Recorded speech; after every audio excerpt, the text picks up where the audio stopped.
Welcome to the Ordinary Council meeting of Dubbo Regional Council. I advise this meeting is being streamed live to the internet.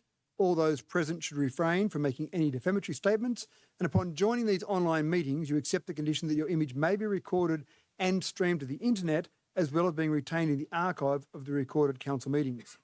I now open the 26 October 2023 Ordinary Council meeting of Council, the time being 5:32 p.m. Can I start with a prayer, please, Councillor Etheridge? Thank you, Mr. Mayor. O God, grant that by the knowledge of thy will, all we may resolve shall work together for good. We pray through Jesus Christ our Lord. Amen. Thank you, Councillor Etheridge. Councillor Burns, could I ask you to do an acknowledgement of country, please? Yes, Mr. Chair. I'd like to acknowledge the Wiradjuri people who are the traditional custodians of the land. I'd also like to pay respects to elders past, present and emerging of the Wiradjuri Nation and extend that respect to other Aboriginal peoples from other nations who are present. Thank you. Thank you, Councillor Burns. I have no leaves of absence, so 23/269 is not needed. Conflicts of interest, CCL 23/270. I've got some conflicts of interest there. Can I just go through those, please? I'll start with Councillor Burns. Yes, I have a conflict in item CCL 23/277.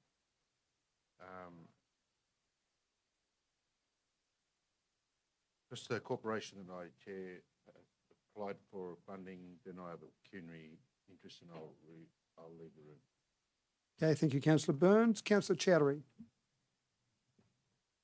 I have to declare cultural and community committee. Councillor Chowdhury, stand up. Sorry, Mr. Mayor. It's Culture and Community Committee, CCC 84 and 85. I have a non-pecuniary less than significant. I was part of that ORISCON committee before, but not anymore. And Wellington Multicultural Committee, I help them for volunteer work. Thank you. Thank you, Councillor Chowdhury. Councillor Goff. Thank you, Mr. Mayor. Item CCL 23/277, specifically CCC 23/85. My business will be trading or applying to trade at some of these events, and I will leave the room. Thank you, Councillor Goff. Councillor Wells. Thank you, Mr. Mayor. I have a conflict of non-pecuniary and less than significant conflict of interest on CCL 23/277, more specifically to CCC 23/81. I'm a member of the Tubbergar Main Wiradjuri Aboriginal Corporation. However, it's a non-pecuniary as I'm a member and do not have any decision-making abilities. Thank you. Thank you, Councillor Wells. I also have a conflict of interest. I've got a non-pecuniary significant conflict of interest in item CCC 23/84. I sit on the board of OEC and they've applied for funding during that process, so I'll leave the room when that particular item comes up. No further conflicts of interest, councillors? Thank you. Next item is CCL 23/271, Public Forum. At this stage, I have one speaker registered for Public Forum, Ms. Kerry Palmer. Ms. Palmer, if you'd like to come to the microphone and I'll go through the rules for you, and then if anyone else wants to use that as well. You've got 5 minutes to speak at 4 minutes and 30 seconds. I've got a bell here and I'll ding that once at 4 minutes and 30, which then means you've got 30 seconds left. At 5 minutes, I'll ding that several times. And I'll just ask you to state your name and the topic you want to talk about, and then you've got 5 minutes. Thank you. Thank you, Mr. Mayor. My name is Kerry Palmer. I live in Dubbo, and thank you for the opportunity to speak to the matter about the proposed tree preservation order for private property that council are discussing, I believe, tonight. Those of you who know me may be aware that I have a deep passion for the natural environment and trees. I've been an advocate for a very long time. All of that was seriously impacted when the RAF base was greenfielded, and after having been involved directly in assessments for that site for many years as the president of the Dubbo Field Naturalists and Conservation Society.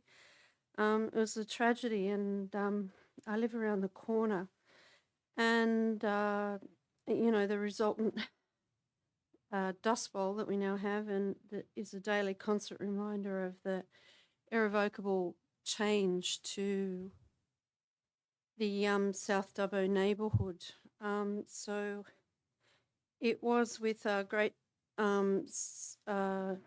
interest when a tree on my property was lopped by council a few weeks ago that I came to find out about the tree preservation order. I'm not on Facebook and I don't participate in social media, but I do pay my rates in town and in the village of Geary, and I had no knowledge of this matter, so I didn't receive any information and I didn't engage in any of the consultation or was able to provide a written submission before it closed on the public holiday, Monday public holiday just passed.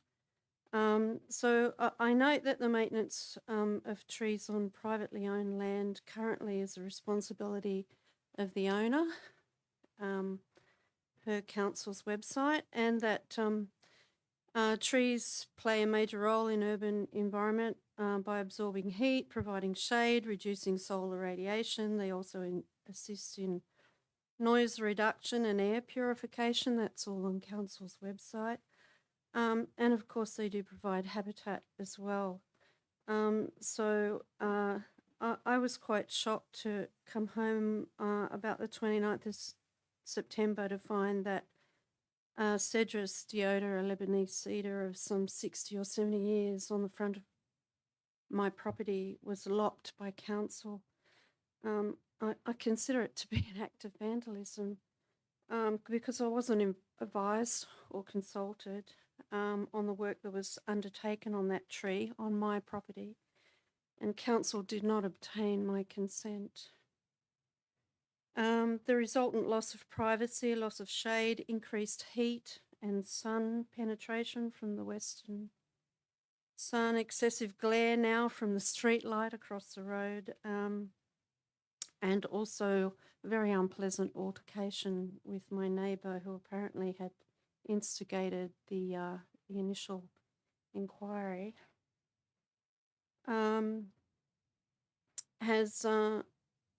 has left me pretty devastated, actually. And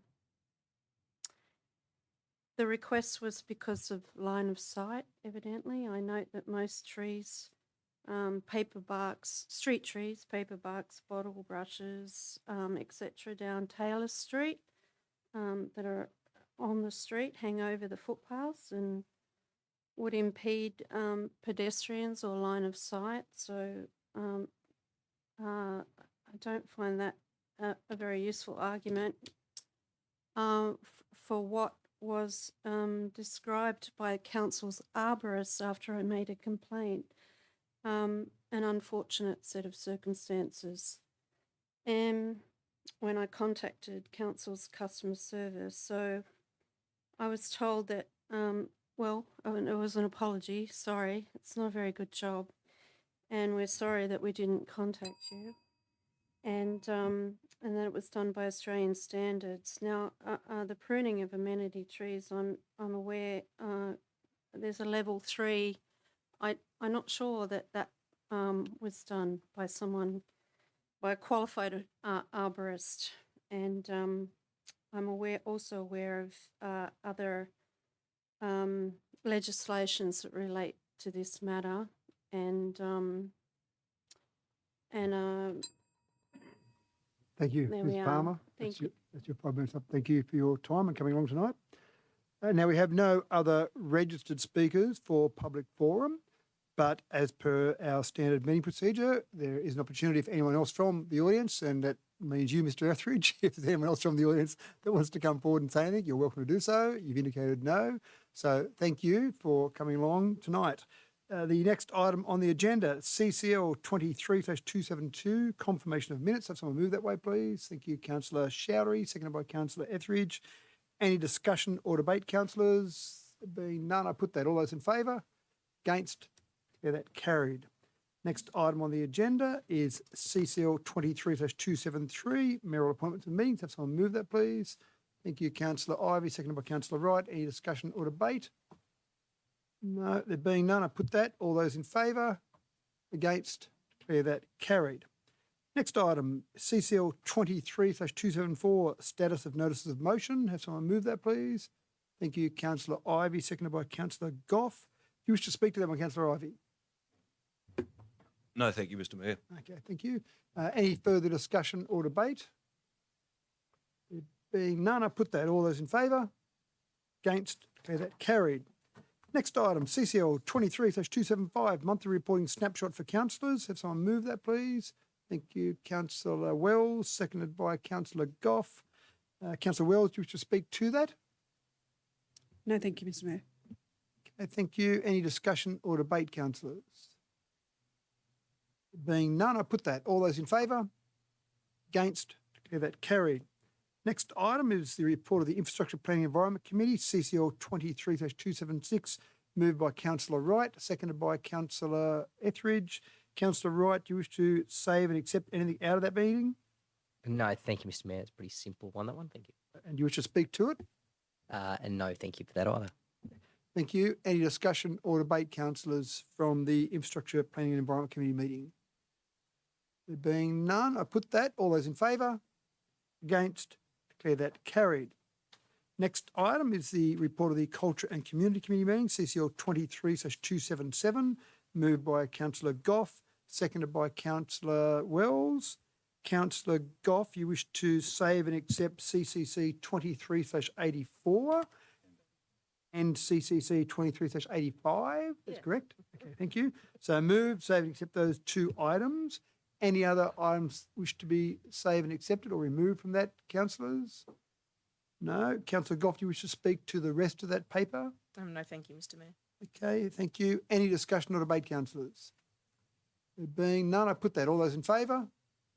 Against? Declare that carried. Next item, CCC 23/84, moved by Councillor Goff, seconded by Councillor Showery. Now, before I go further than that, Councillor Burns, you've got a declaration on that one. I have a pecuniary interest in this, and I'll have to leave it in. Can you just state the nature of your pecuniary interest, please? I chair the organisation that's applying for funding. Thank you. And I will also, so that's right, you can leave. Yep. I also will make a declaration on that, a non-pecuniary significant interest. Oops, sorry.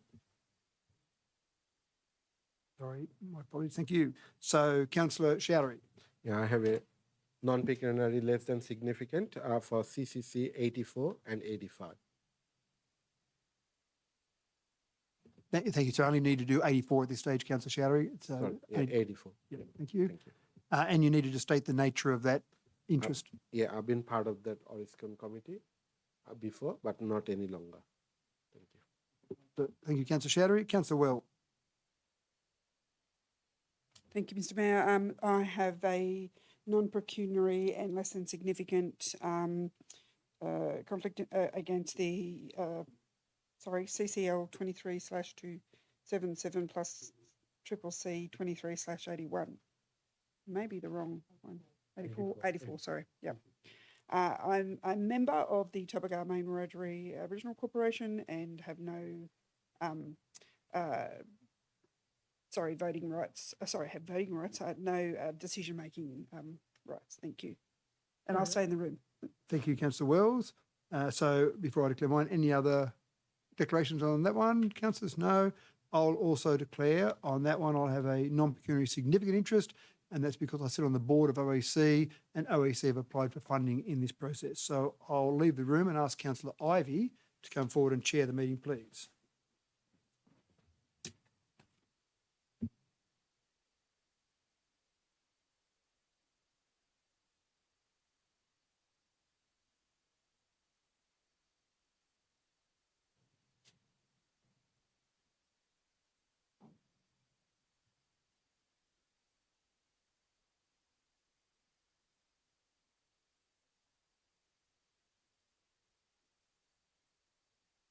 CCC 23/84, I have an amended motion. No, that's Uh, just uh, move the motion, just do that, and then do that.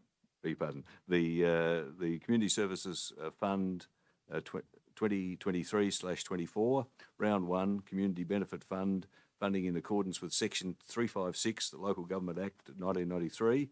Can I please have someone move the report of the Manager Community Services?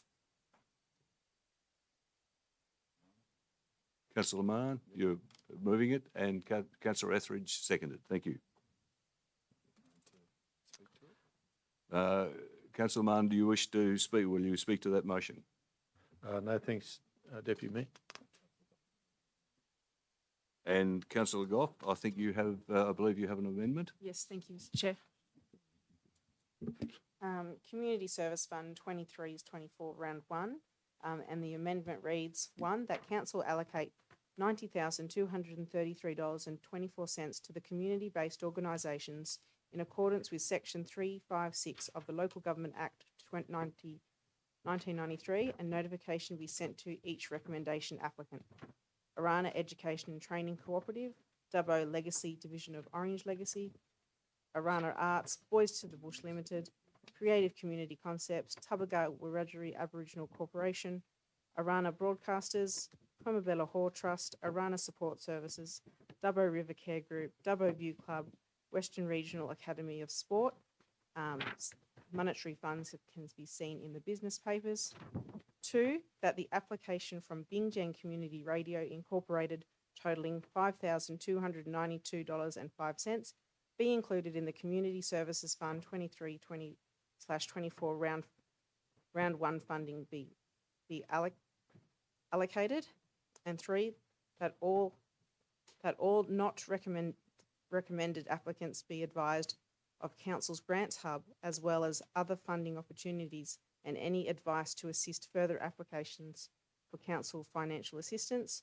And 4, the surplus funds remaining from the 23/24 Round 1 be rolled over to the 23/24 Round 2 of the Community Services Fund. Thank you. Can I have a seconder for that motion, please? Councillor Chowdhury, thank you.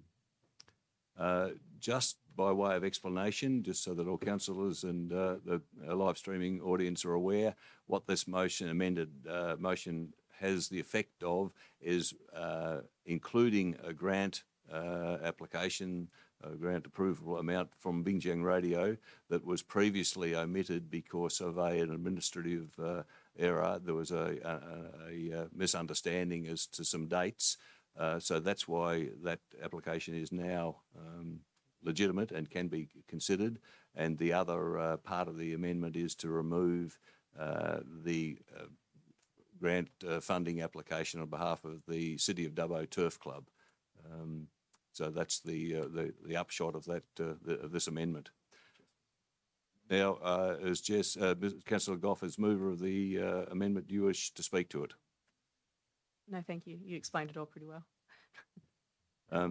Do we have, does anyone else wish to speak to, for or against the amendment? Councillor Black? Thank you, Mr Chair. Yes, I'll speak to the amendment, and I think it's the right thing to do to take the Turf Club flashing horse lights signs out and put the Bingjang radio money in. The reason that I agree with the amendment is for these reasons. So the Turf Club, in their letter previously to the Traffic Committee, had said that they would cover the cost of the signs themselves. And that was, it was adopted as a resolution by this council, and I think that we probably should stick to that. I've noted in the paperwork that the Turf Club previously supplied to the local traffic committee, and what then came before the council for adoption, mentioned that the turf clubs at Muswellbrook and Wagga had these flashing horse safety signs. So I did a bit of ringing around and asked some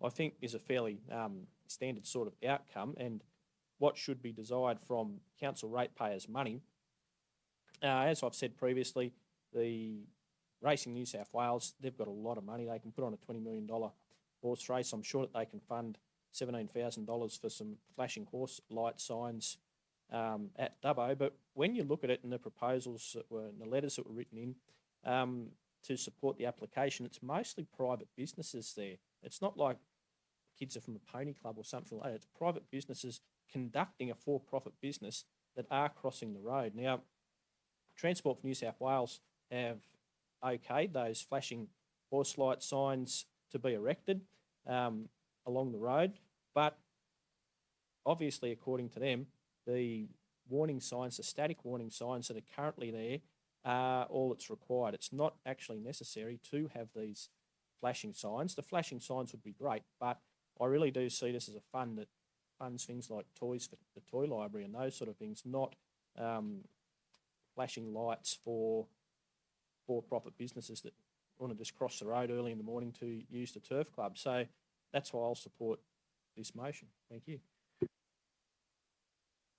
Councillor Black, Councillor Goff, do you have a wish to exercise your right of reply? No, thank you, Mr. Chair. That being the case, then I put the motion, the amended motion. All those in favour? All those against? Carried. Right. So that amended motion now becomes the motion. So the motion, do we need to read that out again, or people are fully aware of what it is? The motion is the original one less City of Dubbo Turf Club plus Bingjang. So that is now the motion. Could I ask that all those in favour of that motion raise their hands? Against? Carried. Thank you. So that, I think, concludes my responsibilities at this stage. We'll call the Mayor back into the room. Thank you.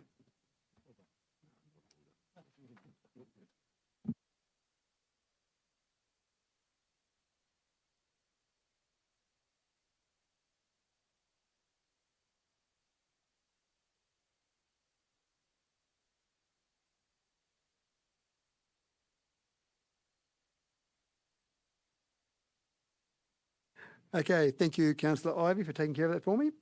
Now, the next item is CCC 23/84. Sorry, Councillor Ivey dealt with both. No, you did 84, you're doing 85. Right, okay. I didn't declare on 84, so I should have come back in. Anyway. Oh, sorry, the 85, that was it. Sorry, my apologies. CCC 23/85 now we're on to. Yes. Okay, thank you, Mr Wood. Okay, can I have someone move that, not being Councillor Goff, please? Thank you, Councillor Showery, seconded by Councillor Wright. Councillor Goff, do you wish to declare on that? Yes, thank you, Mr. Mayor. I declare a pecuniary interest as my business will be trading or applying to trade at some of these events, and I will leave the room. Thank you, Councillor Goff.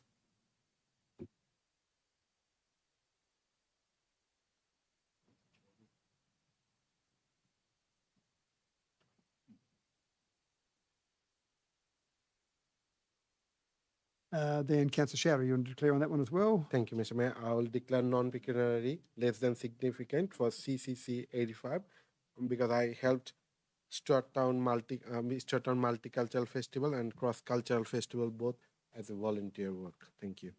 Thank you, Councillor. And you're I'm staying in the staying room. here. Yep. Thank you, Councillor Showery. No further declarations on CCC 23/85? No? Okay, thank you. So been moved and seconded. Discussion, or sorry, do you wish to speak to it, Councillor Showery? No, I'm good. Thank you, Mr. Mayor. Thank you. Discussion or debate, councillors? None, I put that. All those in favour? Against? Declare that carried. Thank you, Ms Wade.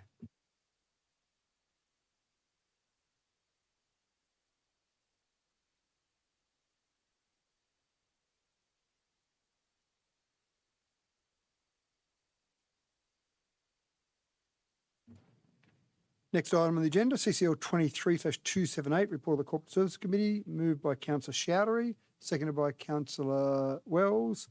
Councillor Showery, any save and accepts out of that? No, all good. Thank you, Mr. Mayor. Thank you. Do you wish to speak to the report?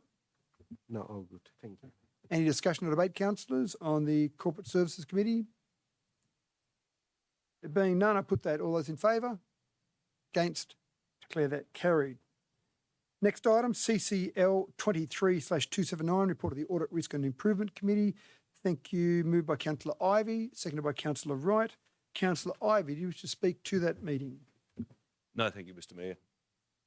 Thank you. Any other discussion or debate, councillors, on the Audit Risk and Improvement Committee? None, I put that. All those in favour? Against? Declare that carried.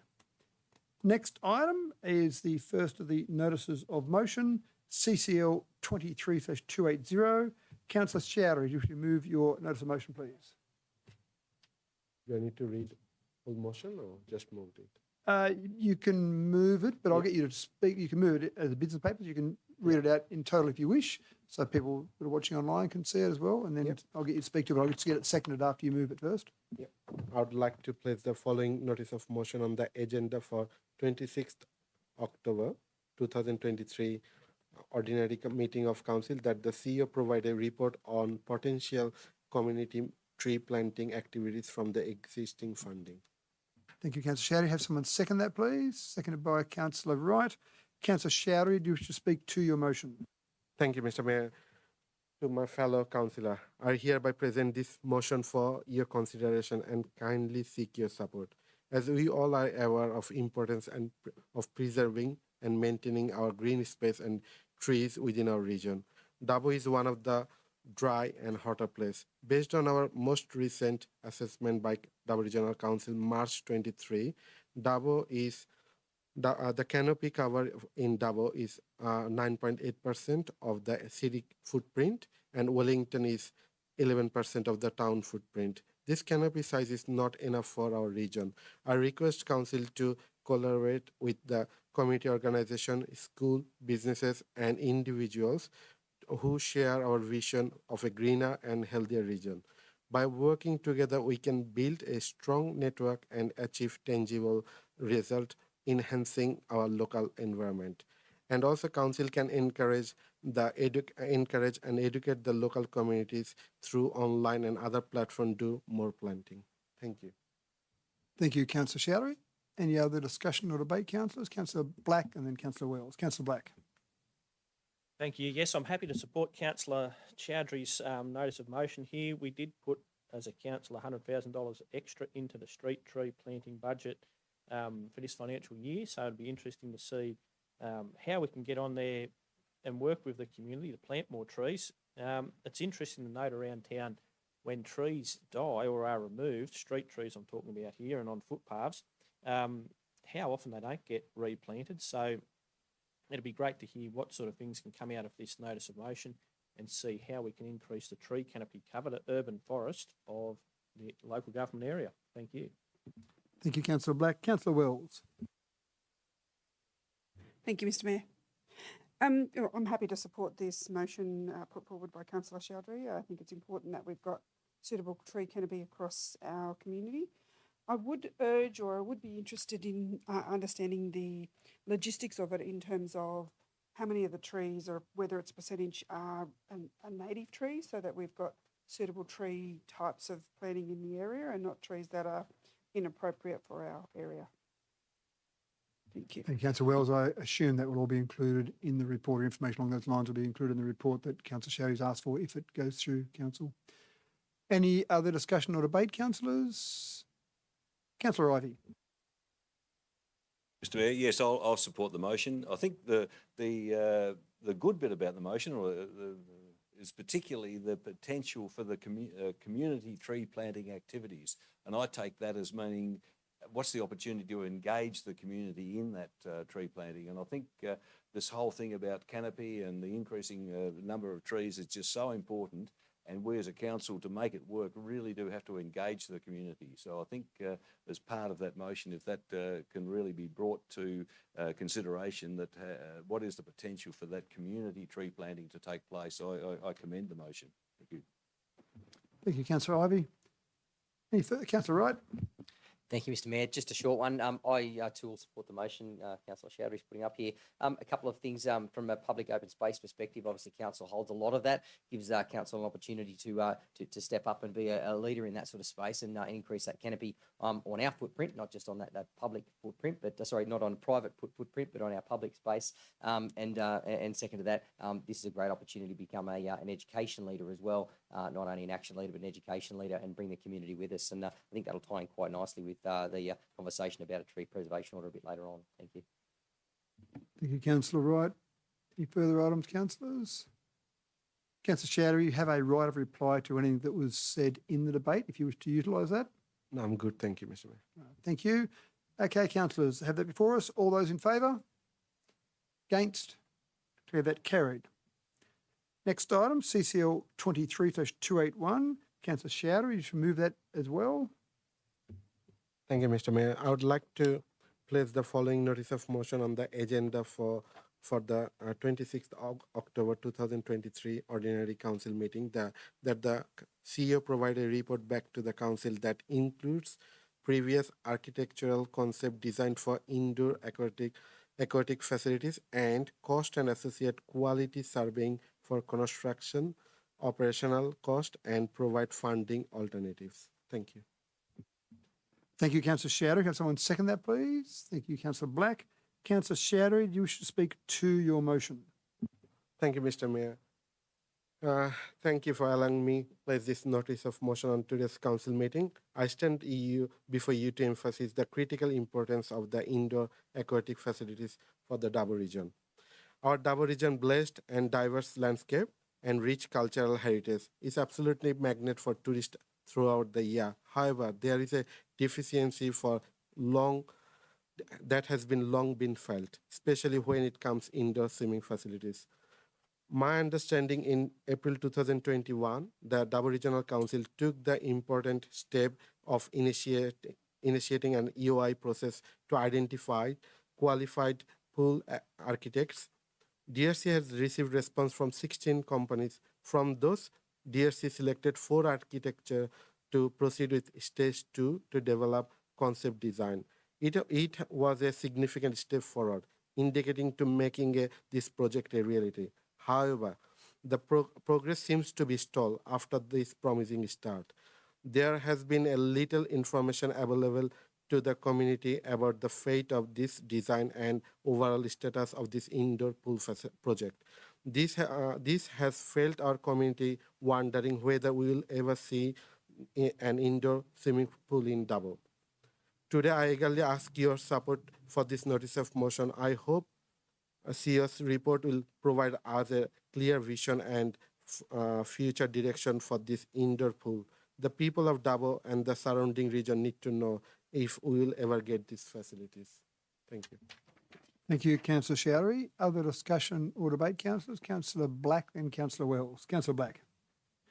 Thank you. Yes, very happy to support this from Councillor Chowdhury. Dabo really does lack a public indoor heated pool.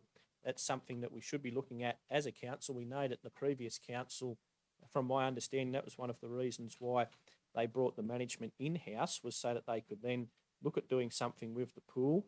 They got the plans so that then they didn't have to deal with a management company that had a contract and altered a contract and pay break fees, etc. should they have gone ahead with a big pool expansion. But I look around at other towns, Dabo really is behind. It really is Dabo's turn to get a pool, an indoor heated pool, so that we can have proper swimming all year. One of the ways that I've been looking at how you can heat stuff on the cheap, and recently there was a development in Finland where they have like a great big grain silo full of sand, and they have wires running through there. It gets heated up, especially during the summertime, with solar energy. So the solar electricity heats up all of the sand, gets really super hot. Then they pipe the water through there for the rest of the year to heat it up. That might be something experimental that we could look at for Dabo that would be cheap rather than the gas, which we know is going up exponentially. But we really do need to look at doing something. Pools are getting rebuilt into fantastic places all over the state. I keep looking at through the local government news that we get emailed, and it's, oh, they've got a pool. That little place has got a pool. It's like, Why haven't we? So thank you, Councillor Chowdhury, and I'll be very interested to see the report. Thank you. Thank you, Councillor Black. Councillor Wells. Thank you, Mr. Mayor. Look, I too will support Councillor Chowdhury's motion that he puts forward, and the reasons why I think it's important that we have an indoor heated pool in our community is specifically there's a great need for people with that who have physical ailments or disabilities that need to be able to access a therapeutic type supports for their recovery, or even for older people who need this for mobility issues. So not only will it help one part of the community, but there's a very significant need for people who need therapy. Thank you, Mr. Thank you, Councillor Wells. Further discussion or debate, councillors? Councillor Goff. Thank you, Mr. Mayor. My only concern is we've just voted to send the pools out for management. So if we're now deciding to look into the concept of an indoor heated pool, who's running it? It's my only train of thought. And I'm not sure if that was specifically a question, No. and it wasn't, because I think it'll probably be at the end of the life of the contract before it was built, would be my I'm comment just, to that. I'm just putting it out there. Thank you. Any other questions or debate, councillors? No. Councillor Chowdhury, do you wish to have a right of reply? No, all good, Mr. Mayor. So we have the motion before us, councillors. All those in favour? Against? Sorry, that was against, Councillor Goff? Yes, okay, against. Thank you. Declare that carried. Next item on the agenda, CCL 23/282, the Renewable Energy Awareness and Career Training Centre. Councillor Ivey, you should move that. Thank you, Mr. Mayor. Yes, I'd like to move that the Chief Executive Officer, by December 2023, produce a high-level conceptual business case for the establishment of a renewable energy awareness and career training centre. The proposal will have, at a minimum, the following focus areas. 1, it's to be based in the Wellington district. 2, focused on building skills in the renewable sector as a whole. 3, focused on building capacity in the local community to participate in the RES delivery and maintenance. And 4, providing a tourism and public education experience that has statewide significance and quality as a long-lasting legacy for the region. And 5, that opportunities for external funding be explored. Thank you. Thank you, Councillor Ivey. Have someone second that, please. Thank you, Councillor Goff. Councillor Ivey, do you wish to speak to your motion? Thank you, Mr. Mayor. Yes, look, there's no doubt about it that the renewable energy development in our region is changing the whole nature of our region rapidly. I think in 10 years' time, we'll look back and say, my goodness, look what has happened. Anyone's just got to drive along in the last couple of weeks, really, along the Wellington-Mudgee Road to see the latest development that's going on there. It really is, the transformation to renewables is changing our society, particularly at that local level, and really mostly for the good. But I think it's important that our LGA, and particularly that Wellington district, does get some benefits from the transition to renewables. That sort of just benefits transfer because of the move to renewables is a very important part. And I think the idea of establishing a centre that provides benefits to tourism, it could be quite a centre that explains and demonstrates the move to renewables. I think tourists would be interested in seeing that. It certainly would be a focus for training opportunities. I think the opportunities for electricians, for maintenance people, for perhaps even recycling that will come with the need to recycle some of the components of renewable energy will be very important. And it's really important too, I think, a centre that would act as a bit of a focus on renewables that would engage the community. There's a lot of there's opposition out there in the community to the renewables, and a lot of that is born out of ignorance. So I think this sort of centre that would explain, provide a focus point, show some benefits that the region is getting from such a centre is really would have great advantages. And so I reiterate, this motion is just to ask the CEO to bring forward a business case. I wouldn't imagine that if it goes ahead, that probably council would really contribute any funds to it. I think council is in the best place to identify where those funding sources might be, whether they be proponents of the different renewable energy developments, be it the state government, be it the RES, be it even perhaps some philanthropic type contributions. So I think council is very well placed, one, to develop the concept, to outline some opportunities and some alternatives for this centre, and also to identify where the funding might come from. So I am happy to put this motion to council. Thank you. Thank you, Councillor Ivey. Other speakers? Councillor Goff. Thank you, Mr Mayor. I'm happy to support Councillor Ivey's motion. On a daily basis, I get tourists stop in and ask what's the activity happening. And if I wasn't in this position, I couldn't tell them as much as I can. They'd probably sit there for too long, me explaining what's going on. Fantastic idea, and it's a great way to perhaps lower our unemployment rate in Wellington, get the whole community behind what's going on. So fantastic idea. Thank you, Councillor Goff. Other questions or debate, councillors? No. Councillor Ivey, you have a right of reply if you wish to anything that Councillor Goff said. No, thank you, Mr Mayor. Okay, thank you. We have that before us, councillors. All those in favour?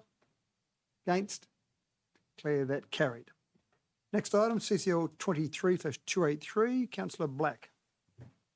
Thank you, Mr Mayor. For those following along at home, it's a slightly different motion that which appears in the business papers, so alternative motion, and it reads like this. 1, that Dubbo Regional Council acknowledges that the Dubbo Regional Council LGA has levels of crime in numerous categories that are well above the New South Wales state average as recorded by the New South Wales Bureau of Crime Statistics and Research, BOXAR, and that this is a completely unsatisfactory situation which requires immediate government action. 2, that the Mayor write to relevant federal and state government ministers on the following matters. A, the need to address the underlying causes of these high crime rates. B, requesting funding for justice reinvestment pilot projects and other initiatives to be implemented in the Dubbo LGA with a focus on reducing the underlying factors which lead to engagement with the criminal justice system. 3, that the Mayor write to the New South Wales Minister for Police and Counter-Terrorism on the following matters. A, to request an audit of police numbers across the Dubbo LGA and for all vacant positions that service the Dubbo LGA to be filled immediately. B, to immediately implement 24-hour policing in Wellington, which includes a 24-hour police presence, meaning on-duty police, and a 24-hour police station. And 4, that the CEO provide a report back to Council updating on responses received. Thank you, Councillor Black. Have someone second that, please. Thank you, Councillor Goff. Councillor Black, do you wish to speak to your motion? Yes, I would, thank you. The first part of the motion here simply asks that Council, acknowledges that Council says that the rates of crime as reported by BOXAR are completely unsatisfactory. It's an unsatisfactory situation which requires immediate government action. So I went through the BOXAR statistics for the 12 months, June 22 to June 23, and breaking it, this is for the Dubbo LGA, so Wellington, Dubbo, our local government area, breaking in a dwelling 4.5 times the state average, nearly 600 occurrences. Domestic assault, 2.5 times, nearly 1,200 reported occurrences, would be a lot more than that. Breaking into non-dwelling, 5.7 times the state average. Motor vehicle theft, 3.5 times the state average, over 300 reported offences. Steal from motor vehicle, 3 times the state average. Steal from dwelling, nearly 2 times the state average. Non-domestic assault, 2.3 times state average. Malicious damage to property, nearly 3 times the state average. Receiving stolen goods, 2 times. Steal from person, 3 times state average.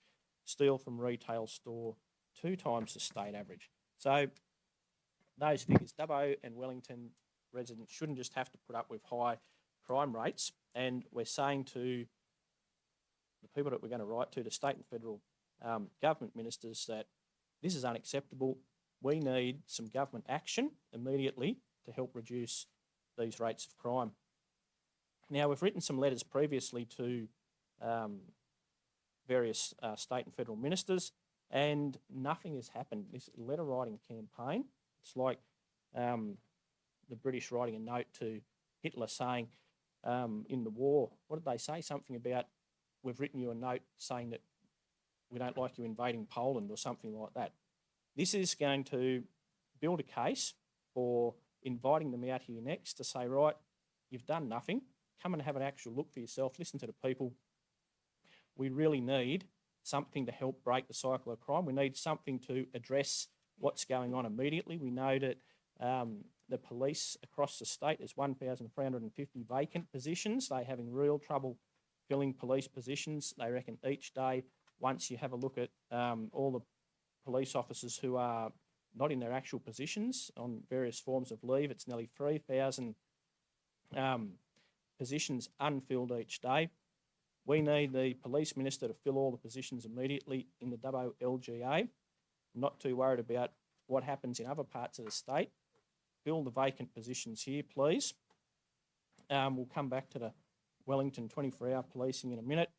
We really do need investment into some justice reinvestment pilot projects and other initiatives that help break the cycle of crime. You can keep locking people up, but once you get people into the criminal justice system, it's very rare for them to get out. We know that. All the statistics show that. How can this community have that cycle broken? And it's only through investment from government. There's obviously, you've got personal responsibility from families and those sort of things, but that doesn't seem to be working at the moment. We need, as a council, we don't have the money. We really need to put the pressure on, ask directly for some programs. Now, Wellington 24-hour policing and a 24-hour police station is a real no-brainer. When you talk to people from Wellington, they are very passionate about having their town policed properly. We know that previously there was reports that police were there for 22 hours a day. We know that over the weekend they try to be there for 24 hours. But so many people have said to me from Wellington that they want a 24-hour police station. So I'm here to represent the views of the community, and I'm happy to try and take up that baton with the baton. I've spoken to various ministers that I've bumped into over the last little while about the need for the proper resources put into this community to help reduce the rates of crime. I think that simply saying basically that, oh, it's all right, we've just got high crime rates out here, that's not good enough for the people who live here.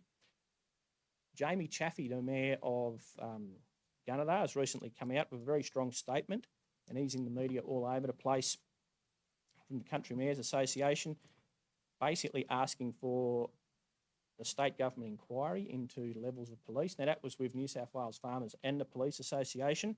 So this is a problem where the squeaky wheel gets the oil. We need to be the squeaky wheel. We need to make more demands on these politicians to actually do something, because since I've raised this matter publicly in the media over the last little while, yeah, there's been a couple of police strike forces to Dubbo, they've arrested some people and locked them up, which is fantastic.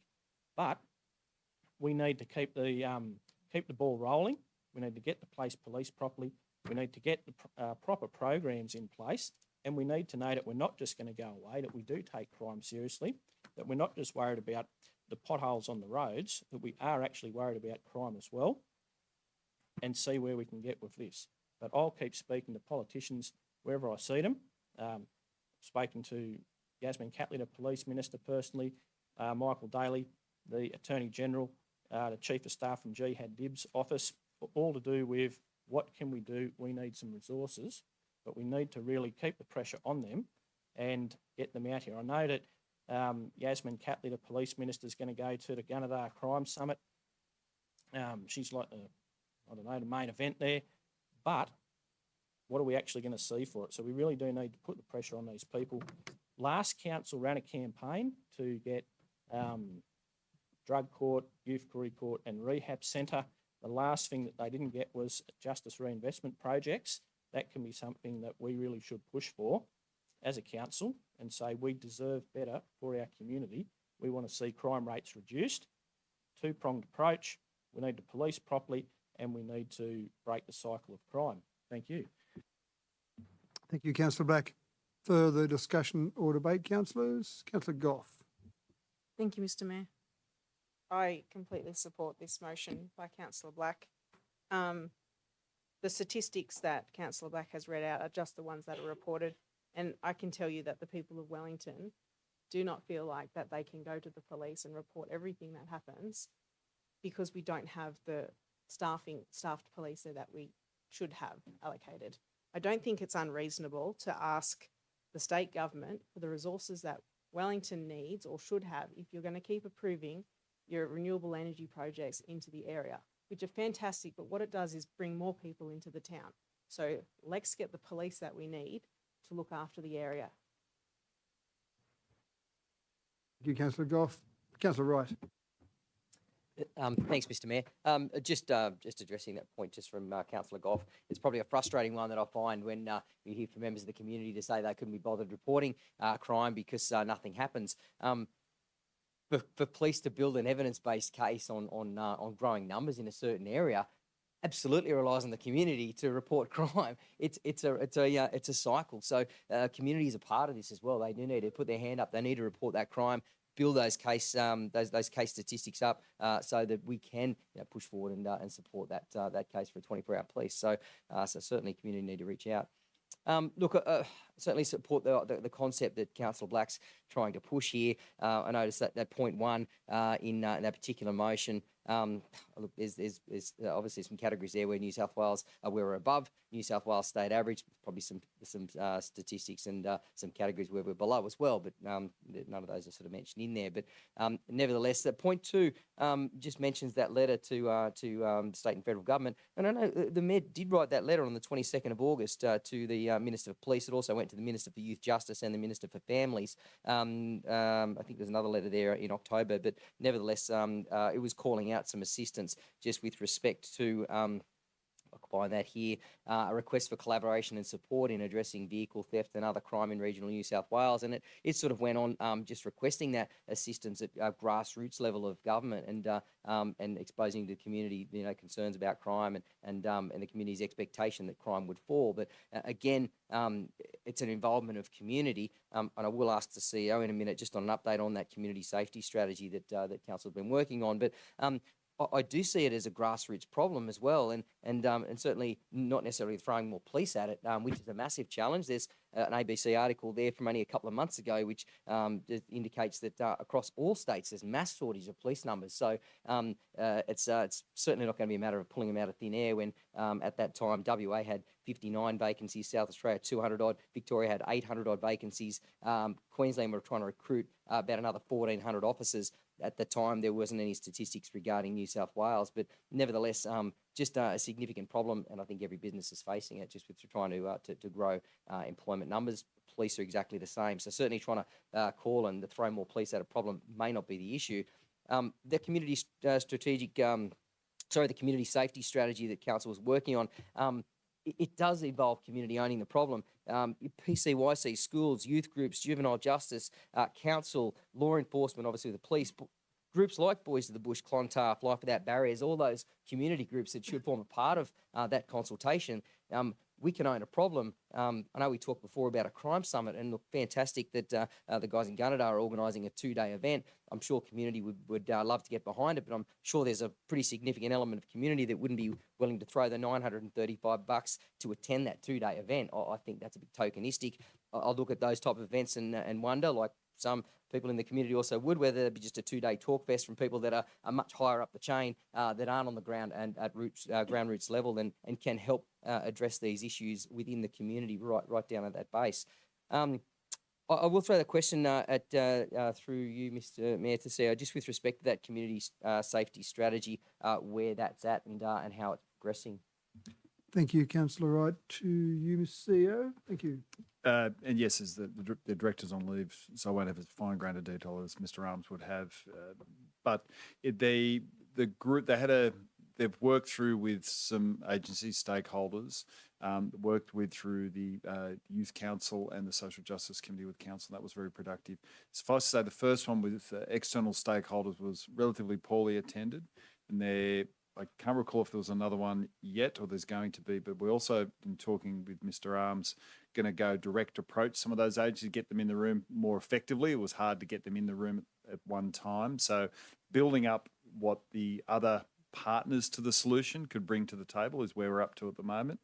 Mr. Arms will also be attending the Gunnedah Summit. Now, looking at the agenda, I just saw it the other day, it is a bit broad brush. It wouldn't necessarily provide local solutions. I think the beauty of it may be more in the contacts you would build for Mr. Arms in terms of building our own community safety strategy. So still building it sort of the back third, I would say, in terms of the program timeline. And what I will commit to is getting an update to councillors, might be via a committee's report in terms of the progress against that and when you can expect to see something in a draft form brought before council. Thank you, Mr. CEO. Does that answer that question, Councillor Wright? Yeah, it does. Thanks, Mr. Mayor. I look forward to seeing that. And I know there has been some reports from New South Wales Police indicating that there has been around 60 odd arrests, about 125 charges just over the last couple of months off the back of this latest police operation. And I believe that has seen a bit of a reduction in some of those crime numbers. Certainly would support Councillor Black's push for a justice reinvestment pilot program in this location. I think that's certainly something that would complement any work that council and local community groups can do at that grassroots level. Thanks. Thank you, Councillor Wright. Further questions or comments, councillors? Councillor Ivey. Yes, thank you, Mr. Mayor. Look, I'm on two minds about Councillor Black's motion. Look, I agree entirely that we need to look at and continually find ways of reducing crime in our area. Perhaps I'm a bit more of an optimist than Councillor Black is.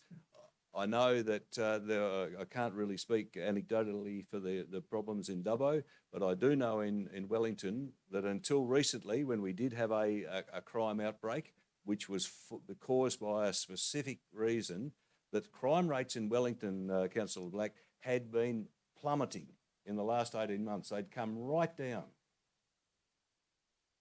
from what they were. They're still too high, but they have come right down. And talking to the police in Wellington about that, they say it hasn't just happened by accident. We really have been working closely with juvenile justice, with the parole board, with corrective services, with the PCYC, with the schools, with Bernardo's, with a whole lot of community groups. There has been a program behind the scenes to find out why the crime was happening and to see what sort of things could be put in place to stop it happening. And that's what was happening, and it was working.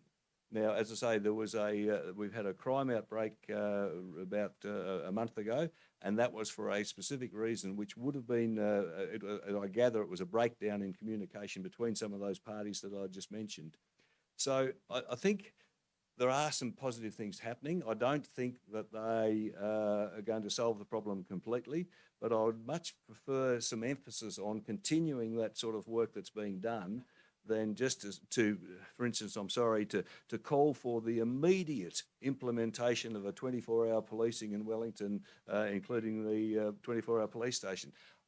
I agree we need better policing, we need more policing resources, but I think that can be done intelligently and sensibly and in a targeted fashion without sort of establishing a 24-hour police station in Wellington. As we've said before, every police car now is a police station. It has access to all the information that a police station has. It has access to number plate recognition, to outstanding warrants, to addresses, to people, to names. That can all be accessed immediately from a police car. And that probably, in a small place like Wellington, a small town like Wellington, is far more effective. The random patrols are working. There aren't enough of them, and they are infrequent enough for, I know, for some of the criminals to take advantage of that, wait till they see the police car leave town and then implement some issues. That can be solved by increasing the number of random patrols. So I think that there are things that can be done that don't just highlight the relative rates of crime in our area compared to the state averages. I think when that gets splashed on the national news or the state news, that doesn't help anyone. I think we are better to, behind the scenes, try to really work towards solving the problem. That was working in Wellington. I think it is still working in Wellington. So I just, as I say, I don't disagree with the push the idea behind it, that we want to look at crime and to try to bring it down. I just don't think that some of the wording in this motion is going to do that satisfactorily. Thank you. Thank you, Councillor Ivey. Any other discussion or debate, councillors? No. Councillor Black, you have a right of reply to anything that was said in the debate. Oh, yes, thank you. So with regards to the Justice Reinvestment pilot projects that I've mentioned in there and the support for that, I know that the federal government had $80 million where they were looking to invest in communities such as ours, justice reinvestment projects, and to break the cycle of crime. So there'll be no harm in asking for that. There's still money in that pot there. Watch what Gunnedah gets after their crime summit and after their Mayor Jamie Chaffey's big media event in the last week with regards to investment into policing numbers, strike forces and etc., and filling vacancies, but also in other programs put into that community. It really is the squeaky wheel, I'm finding out, that actually gets the money. So you just watch, people might say, oh, Jamie Chaffey, he just wants to be Mark Colton's replacement and get pre-selection, but I think that community will really benefit from what he's done in this last little while with regards to government resources, state government resources, probably being put into community safety and crime reduction initiatives. One of those things that we could do for Dubbo might be a West Dubbo drop-in centre. I've had discussions with a prominent doctor about that recently. So it's not like I want to go out and paint Dubbo in a bad light. I'm more worried about what can we actually do to get the resources that we need here to reduce crime rates for the people who live here. If we can reduce the crime rates, solve the problem, that's ultimately what we want, not just brand management to make everyone think, oh no, there's no problem here in Dubbo. So, yeah, that's basically it really, but I'm prepared to push for a 24-hour police station in Wellington and 24-hour policing. I worded that part of the motion like that to encompass both, because that's what people in Wellington have said to me. And basically, this came about after the Mayor's urgings and comments to my very popular comment section last month. So I'd encourage people to go back and watch that. So that's where we got to where we are today. Thank you. Thank you, Councillor Black. Councillors, we have the motion before us. All those in favour? Against? Declare that carried. Next item is CCL 23/284, presentation of Council's financial statements. That's on move that way, please. Thank you, Councillor Wright. Seconded by Councillor Burns. Councillor Wright, do you wish to speak to that? No, thank you, Mr. Mayor. Thank you.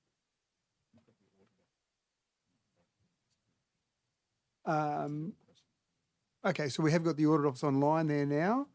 And so if any councillors do have any questions or debate, a discussion that they want to direct at the Audit Office, thank you. We've got Min there. Yep, thank you. So if we've got any questions to the Audit Office as well, or other questions for our staff or debate, that's fine. So over to you, councillors. Councillor Ivey. Thank you, Mr. Mayor. Look, I'm a member of the Risk and Improvement, Risk Management and Improvement Committee, and so I've sat in on meetings with Min in attendance, and I must admit I have been quite impressed or quite interested and impressed in the relationship between councils, the financial staff, and the Audit Office. And I'll perhaps just ask Min to explain from her perspective how that interaction works. And it seems to me to be very productive, but is that right? Thank you, Councillor Ivey. Min, if you're happy to answer that question. Oh, sorry, Yes, thank you. Ms. Lee, I should say. Sorry, my apologies. All good. The relationship between Audit Office and the Council has been very amicable over the number of years.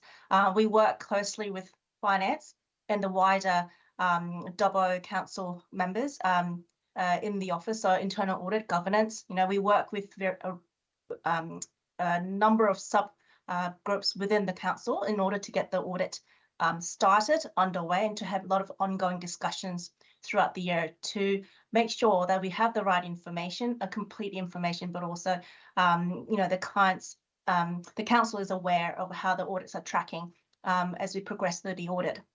So the relationship has been very good, very open and transparent, which is what we want to make sure. Any issues that we identify, we want to bring it close as soon as possible to discuss them and to get through and to find out with the solutions so that we can get to meetings like today and for us to present to you with a very good positive outcome, which you will hear from me soon. Thank you, Ms Lee. So any other questions or comments, councillors? No, we might go to Ms Lee then for a presentation of those audited financials. Thank you. Thank you, Lord Mayor, Deputy Mayor and councillors. Thank you for the invitation and the opportunity to talk to you about the financial statement audit of Dubbo Regional Council for the year ended 30th of June 2023. So my name's Min. I'm the Audit Signing Director for this Council Financial Statements from Audit Office, and I have joining me is my colleague Farisha Ali, Audit Manager responsible for day-to-day conduct of the audit. Who we are both continuities from previous year, which always helps with the audit process. We have now completed the audit of general and special purpose financial statements and relevant special schedules. So I'm pleased to report to you today that I will be issuing a clean audit opinion for all those statements. As part of the audit process, the Council's Audit and Risk Management Committee have reviewed the financial statements and results of our audit, and thus have recommended the statement to be presented to you, to the councils today. The Office of Local Government OLG Code also sets out what needs to be covered by the report on the conduct of the audit. This report highlights any significant audit issues or observations identified throughout the course of our audit. This year, continuing same as previous year, we continue to identify a high risk issue where management has not able to provide us evidence supporting the monitoring and review of privileged user access activities within the Civica Authority system, which is one of the key scoped in systems for our audit. The report on conduct also covers the 6 performance measures, which is reported in note G6 of the general purpose financial statements. Council has met industry benchmarks set by the OLG for 5 out of 6 of these ratios in 2023. The outcome is same as prior year. The council continued to not meet the operating performance ratio where it recorded below 0% for the number of years. The result slightly worsened compared to prior year. This really highlights Dubbo will need to just keep an eye on the containing the OPEX operating expenses within the operating revenue going forward. The other 5 ratios, all good. The council has met and reported all above the OLG benchmark, so well done in that space. Just looking at the Dubbo's income statement, the council reported an operating results of $50.4 million for the year ended 30th of June 2023. This was 10.3 million higher than last year and impacted by a number of reasons, including 3 million increase in rates and annual charges, mainly driven by the 2.3 annual PEG increase, 9.8 increase in grants and contribution revenue, 5.8 increase in non-cash contributions for roads and bridges, and this was offset by the increase in material and service expenses, depreciation and amortization expenses. So nothing really out of ordinary overall. This report on conduct of financial statement audit will be shared with you all, along with the signed audit opinions for your records post us receiving the signed financials tonight. So in closing, I would like to extend my big thanks to Audit and Risk Management Committee chaired by John Walcombe, to council management staff, especially in the finance space, who have provided us ongoing assistance throughout the audit. So this brings me to end of my presentation, Chair. So happy to take any further questions. Thank you. Thank you, Ms Lee. So councillors, any further questions or debate in relation to our financial and our audit? Oh, you're comprehensive, Ms Lee, in your presentation there. It prompted no further questions. Well done. Thank you. So we have that moved by Councillor Wright. Councillor Wright, you wish to use your right of reply to anything that Councillor Ivey said? No, thank you, Mr. Mayor. Yeah, thank you. We have the motion before us, councillors. All those in favour? Against? Declare that carried. Thank you for your time, ladies. Thank you. Have a good evening. Thank you, everyone. Thank you. We move on to the next item is CCL 23/285, Approach Road to New Dubbo Bridge intersection. Funding considerations. Can someone move that way, please? Thank you, Councillor Etheridge, seconded by Councillor Wright. Councillor Etheridge, do you wish to speak to that motion? No, thank you, Mr Mayor. Yeah, thank you, Councillor Etheridge. Councillor discussion, Councillor Wright. Thanks, Mr Mayor. Look, obviously this is a pretty significant roll of the dice by council in this instance, an $11 million project, which currently isn't funded and may need to be funded internally. I see this as an opportunity. Obviously, there's a new road being built towards the new River Street Bridge. Obviously, we have a Northwest Urban Release area that requires a connecting road to that particular highway through there. I can understand that we need this probably more than Transport for New South Wales does, but certainly I think if council decided not to proceed with this, it could well mean an opportunity lost to fund it at this price, but probably more importantly a delay in the project and further a significant increase in the cost to get contractors back to go back out to tender and potentially to rip up a brand new road that Transport for New South Wales have just laid. So I will ask a question if I can, Mr Mayor, to the CEO through you. Just with respect to this amount of money, maybe you could explain how we look to finance this internally and maybe what sort of avenue for upper grant funding council will be reaching out to try and retain those funds or get those funds back. Thank you, Councillor Wright. Mr CEO. So I guess I'll talk to the latter part of your question first, if I could. In terms of the grants that we're targeting, so certainly we're already targeting the regional precincts grant to do regional partnerships and precincts grant. May have that slightly around the wrong way for the Australian government. And the logic there is the Australian government's very focused on supporting infrastructure that supports housing development. So it's deeply aligned. There's also with First Nations outcome and part of the land holdings in the Northwest is the Aboriginal Lands Council, Dubbo Local Aboriginal Lands Council, and they've been very supportive and have been part of the process developing the Northwest Urban Release Area. There's, in terms of the ability to provide workers' accommodation because of the pulse of activity, not just the renewable energy zone, projects outside the renewable energy zone, also critical minerals projects as well. So workers' accommodation is also a key part, and there's some of the key focus areas of the Australian government. So strongly confident about our application for that type of funding at the Australian level. The New South Wales government, certainly Transport for New South Wales, has been quite robust in saying they're not funding it. They've got their highway and their bridge as their focus. But what they have pointed us towards is future funding for housing-focused programs in the New South Wales government. So they've talked, they haven't seen a program yet released, but they've talked about wanting to fund infrastructure that enables housing as well. So this is very much aligned with that. So again, confident of grant funding opportunities. What I've asked you to the first part of your question is you need to accept the risk appetite that we haven't got the grant funding yet. So what are we going to do? So that could be internal borrowings. So effectively our road infrastructure borrows against our reserves, but we'd have to pay that back over time. So instead of taking that out of operational fundings, what we could do, and this has not been defined yet, but you could have something like a developer contribution so all those that benefit from the opening up of the Northwest, every block of dirt, for example, may have a proportion of funding that then gets contributed back to pay back that cost for the $11 million of the infrastructure.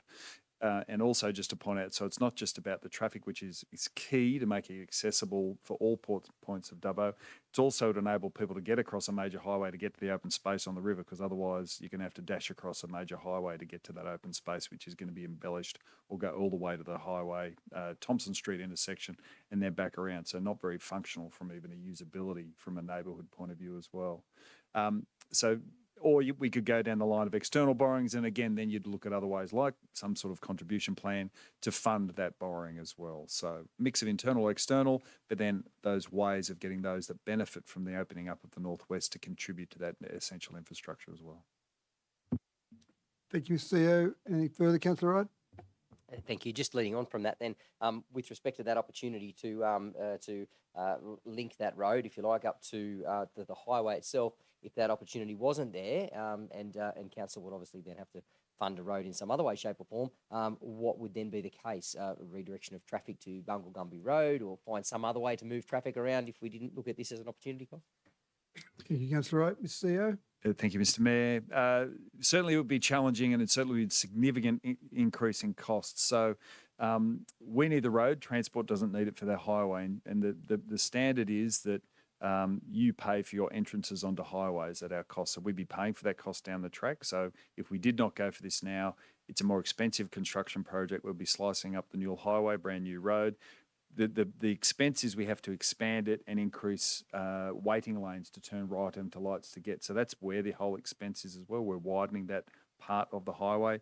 And it's probably more approximate to what our community saw at the Victoria Wyolandra Street intersection in terms of scale of disruption. So it'd be a very expensive traffic management in terms of traffic control in place as well. In the interim, if we only had a very simple left in, left out intersection on the highway, much cheaper, we would have to upgrade Bungle Gumby more quickly, because it would be under so much pressure as the Northwest Urban Release Area opens up. So that would be a cost we'd have to bear anyway. And that road is, a humble rural road for much of what it is leading into the urban area. So it would be a significant upgrade we'd require earlier in the process of developing the Northwest Urban Release Area. So we'll be facing substantial costs if we miss this window of developing a traffic light intersection on that highway when it's a greenfield site. That's a big answer. I hope I've answered your question, Councillor Wright. Thank you, Mr. CEO. Councillor Wright, further? Yeah, it does. Thank you, Mr. CEO. And I suppose just, I guess, then highlighting my concern with respect to the fact that if we don't take up this opportunity now, then quite potentially the cost of this particular project blows out significantly. I know there might be an argument that that might be our problem. We just get some extra funding from the government. Ultimately, that's still public money, and we're going to be tearing up quite a significant amount of it if we don't look at this particular option now, and we decide to wait and hope we get more money to do it at a later date. So, thanks. Thank you, Councillor Wright. Just one more thing, just to clarify something there from the CEOs.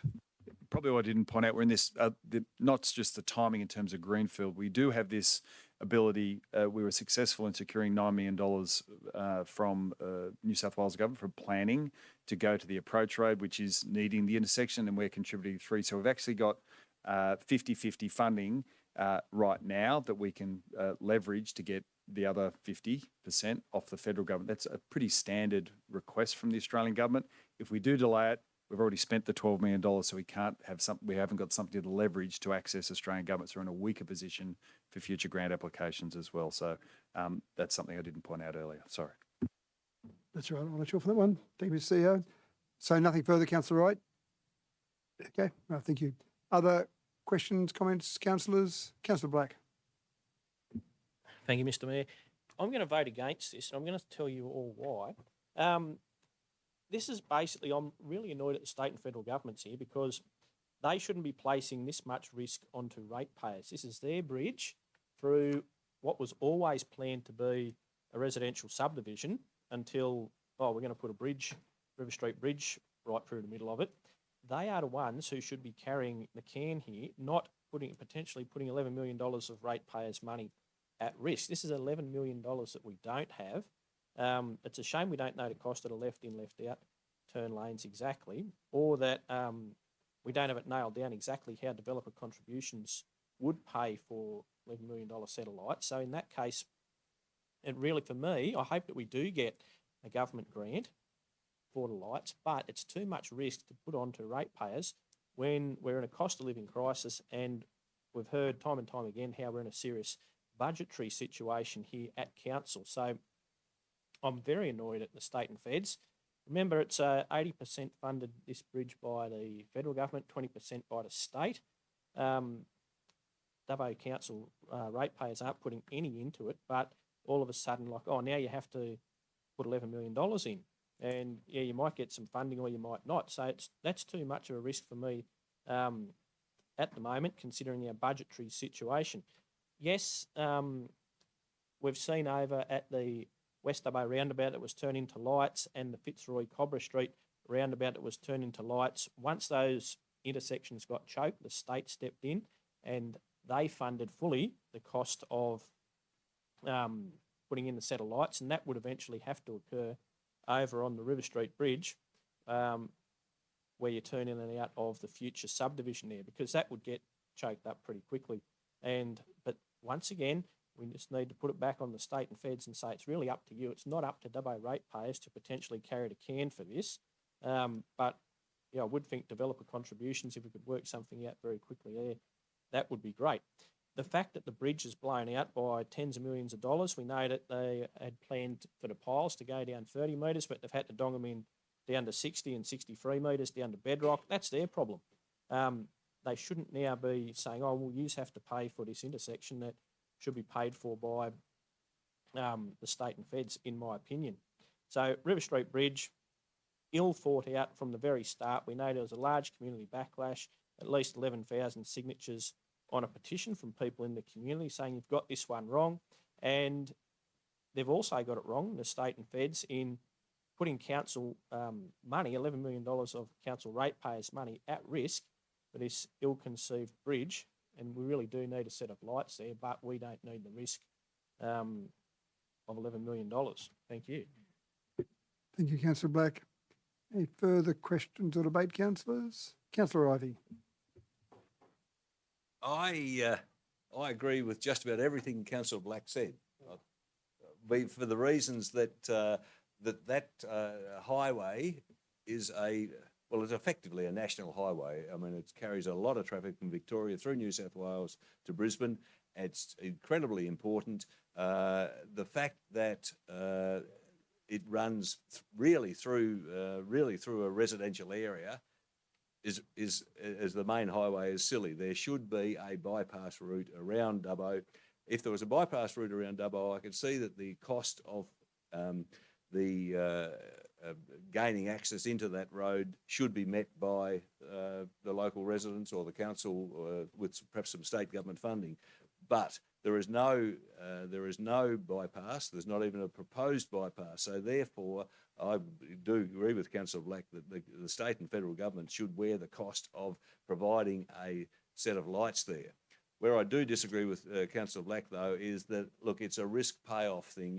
Do we go? It's a bit of a risk. I would think the risk of not proceeding with it, despite the fact that we probably shouldn't have to proceed with it, the risk of not proceeding at this stage is the potential play is just too much. And I think we do have to bite the bullet and say, look, we're doing it almost under sufferance, but we will take our chances. Hopefully, for these arguments that we've just used, will sway the day, and therefore we will get the funding from federal or state government. I think it's too much of a risk not to go ahead with it at this stage, despite the fact that I do agree with Councillor Black. I don't reckon we should have to. Thank you, Councillor Ivey. Further questions or debate, councillors? Councillor Mann.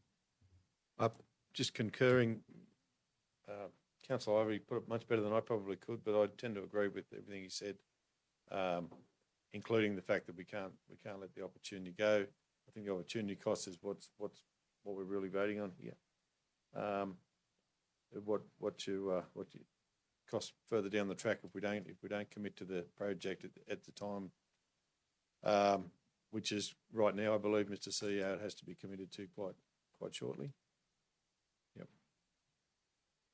So I agree with all the sentiments that we shouldn't have to, but I think in this stage, a business decision is that we should.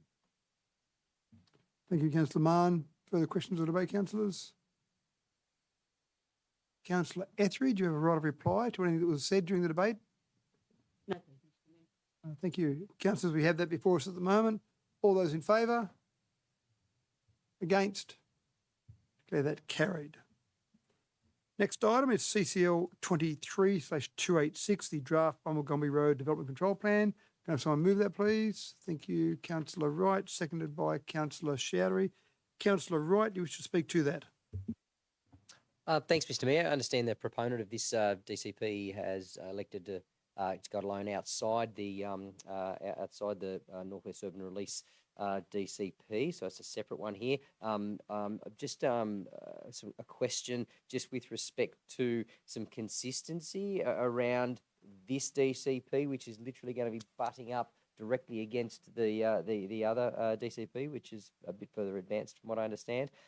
Maybe talk a little bit about consistency between the road network and how we might see them look very similar rather than very different. If you can explain that, seeing we're talking two different developers, if you like, but almost butting up in a brand new area, and how we might see some consistency across those developments.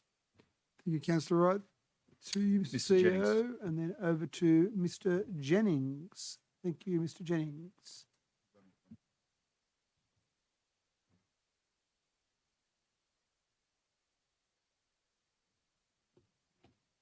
Thanks, through you, Mr. Mayor. In respect of, basically how these two sites do work together, in the work that council adopted last month for the wider precinct, that work does take into account the road network that this Mars site has been looking at. In respect of that, obviously they haven't been keen to be part of the wider precinct, but at the end of the day, we need both the wider precinct and this site to work together in that respect. Thank you, Mr. Jennings. Councillor Wright, does that answer that? Do you need further information? So sorry. Thank you. Through you, Mr. Mayor. Question there. So that involves things such as street trees, the road network, bit of consistency between the widths of roads, street naming, those types of things as well. Thank you, Councillor Wright. Through you, Mr. CEO, to Mr. Jennings. Through you, Mr. Mayor.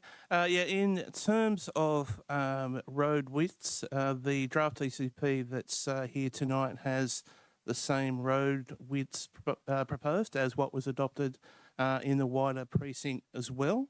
In that respect, there is a collector road which, at this stage of the DCP here tonight, is to go through that site as well, and will link to the wider precinct. In terms of that, the proponent will have the opportunity to come back with a submission during that public exhibition process, and any submissions we'll consider during that process as well. Ms. Jennings, Councillor Wright. Yeah, that's fine. Thank you. Thank you. Further discussion or debate, councillors? Councillor Ivey.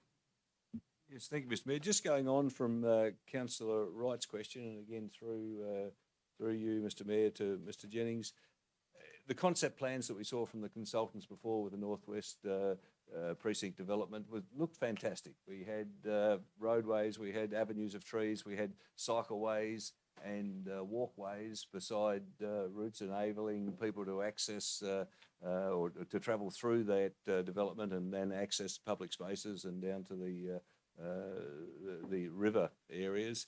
Will this development in any way impact on that? Thank you, Councillor Ivey. Through you, CEO, to Mr. Jennings.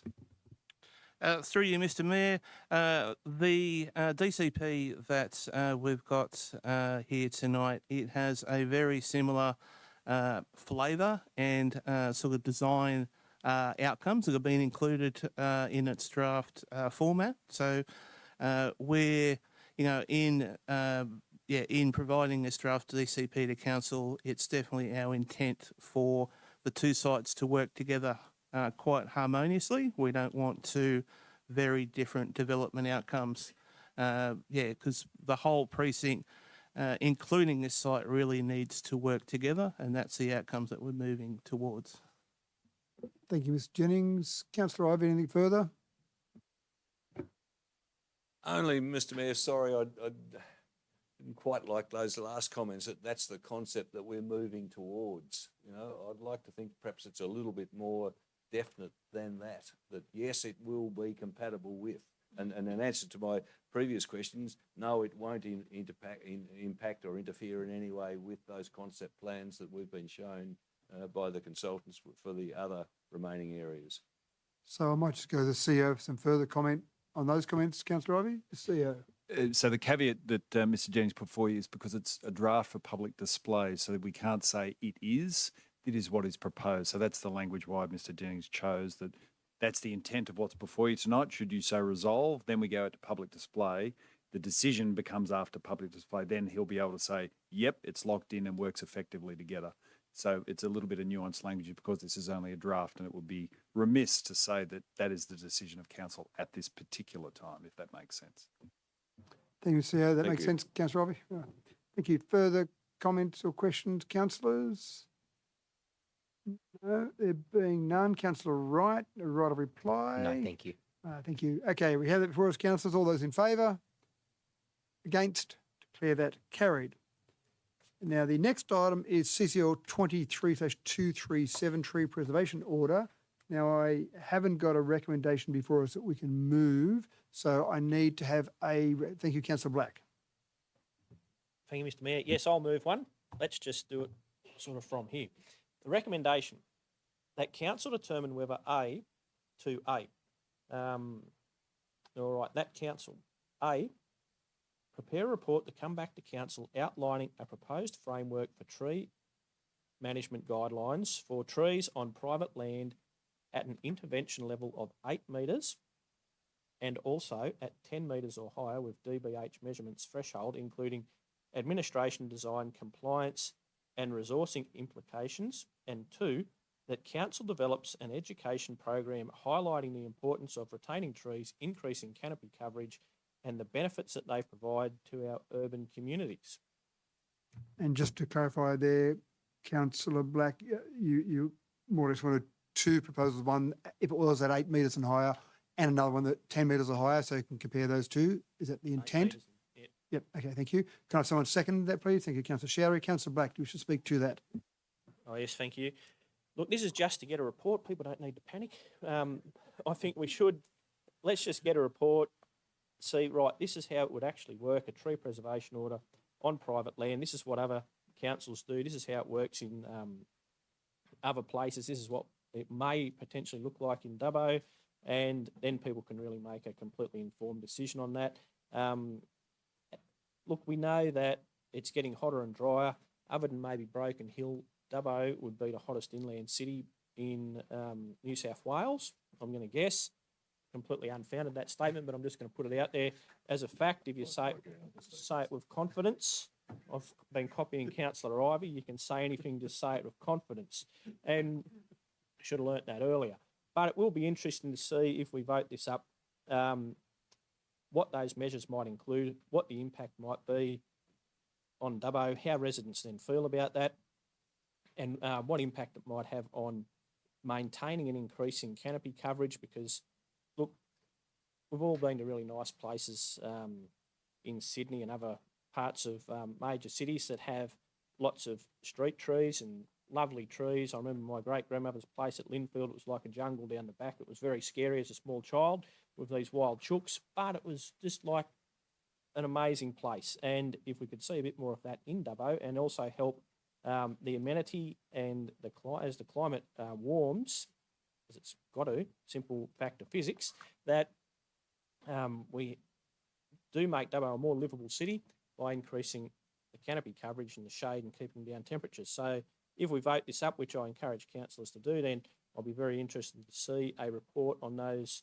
heights of 8 metres and at sort of 10 plus metres. Thank you.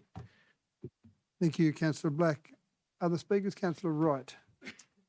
Thanks, Mr. Mayor. Yeah, I'll support Councillor Black's motion here, just with respect to provision of a report.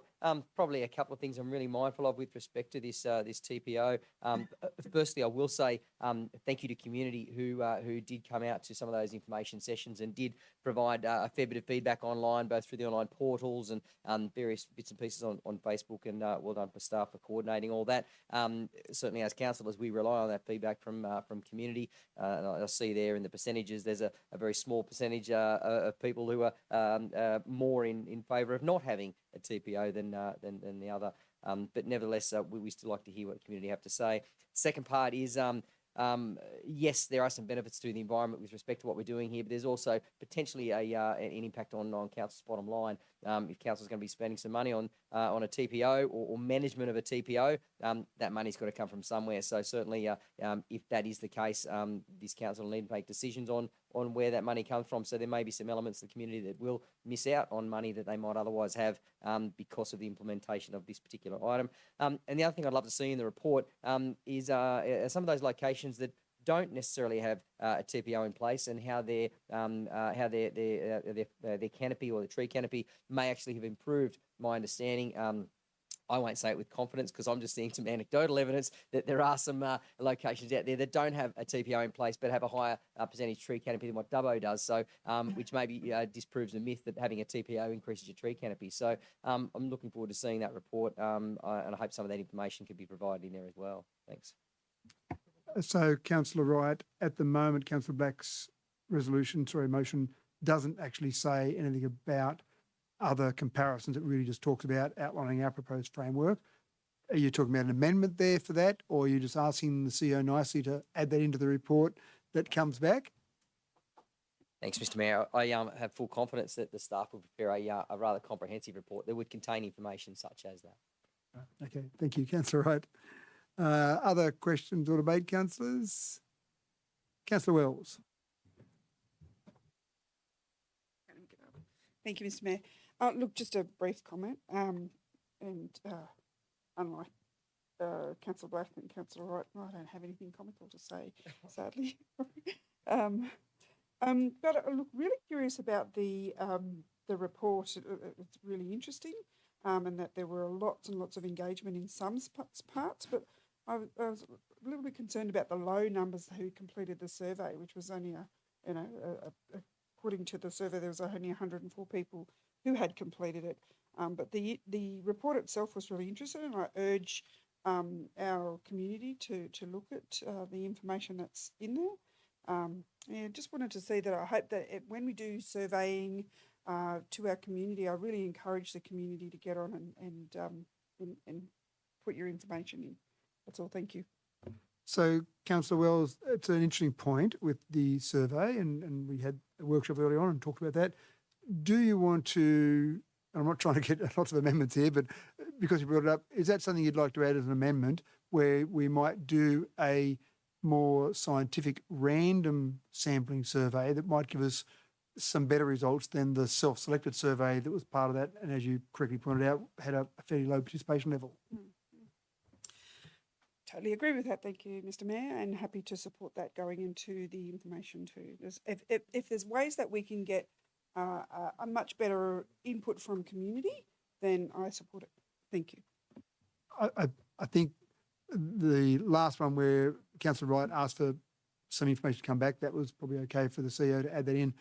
To add a survey, though, I think you'd probably need an amendment because I don't think there's enough scope in the resolution that Councillor Black's got there to let the CEO go out and do a survey. So would you like to move an amendment that talks about a survey?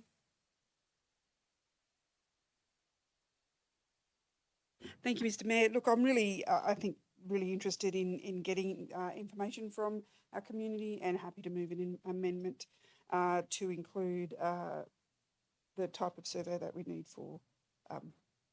So point 3 might be that as part of the report that comes back, a survey, a random selection survey is conducted. That is an effective, is a scientifically valid representation of our population. That is, and we also, because of our code of meeting, that is funded from our tree management budget. So that's what you said, Councillor Wells, I think. I'm pretty sure I heard that. Yes, that's exactly what I said. Thank you. Okay, thank you.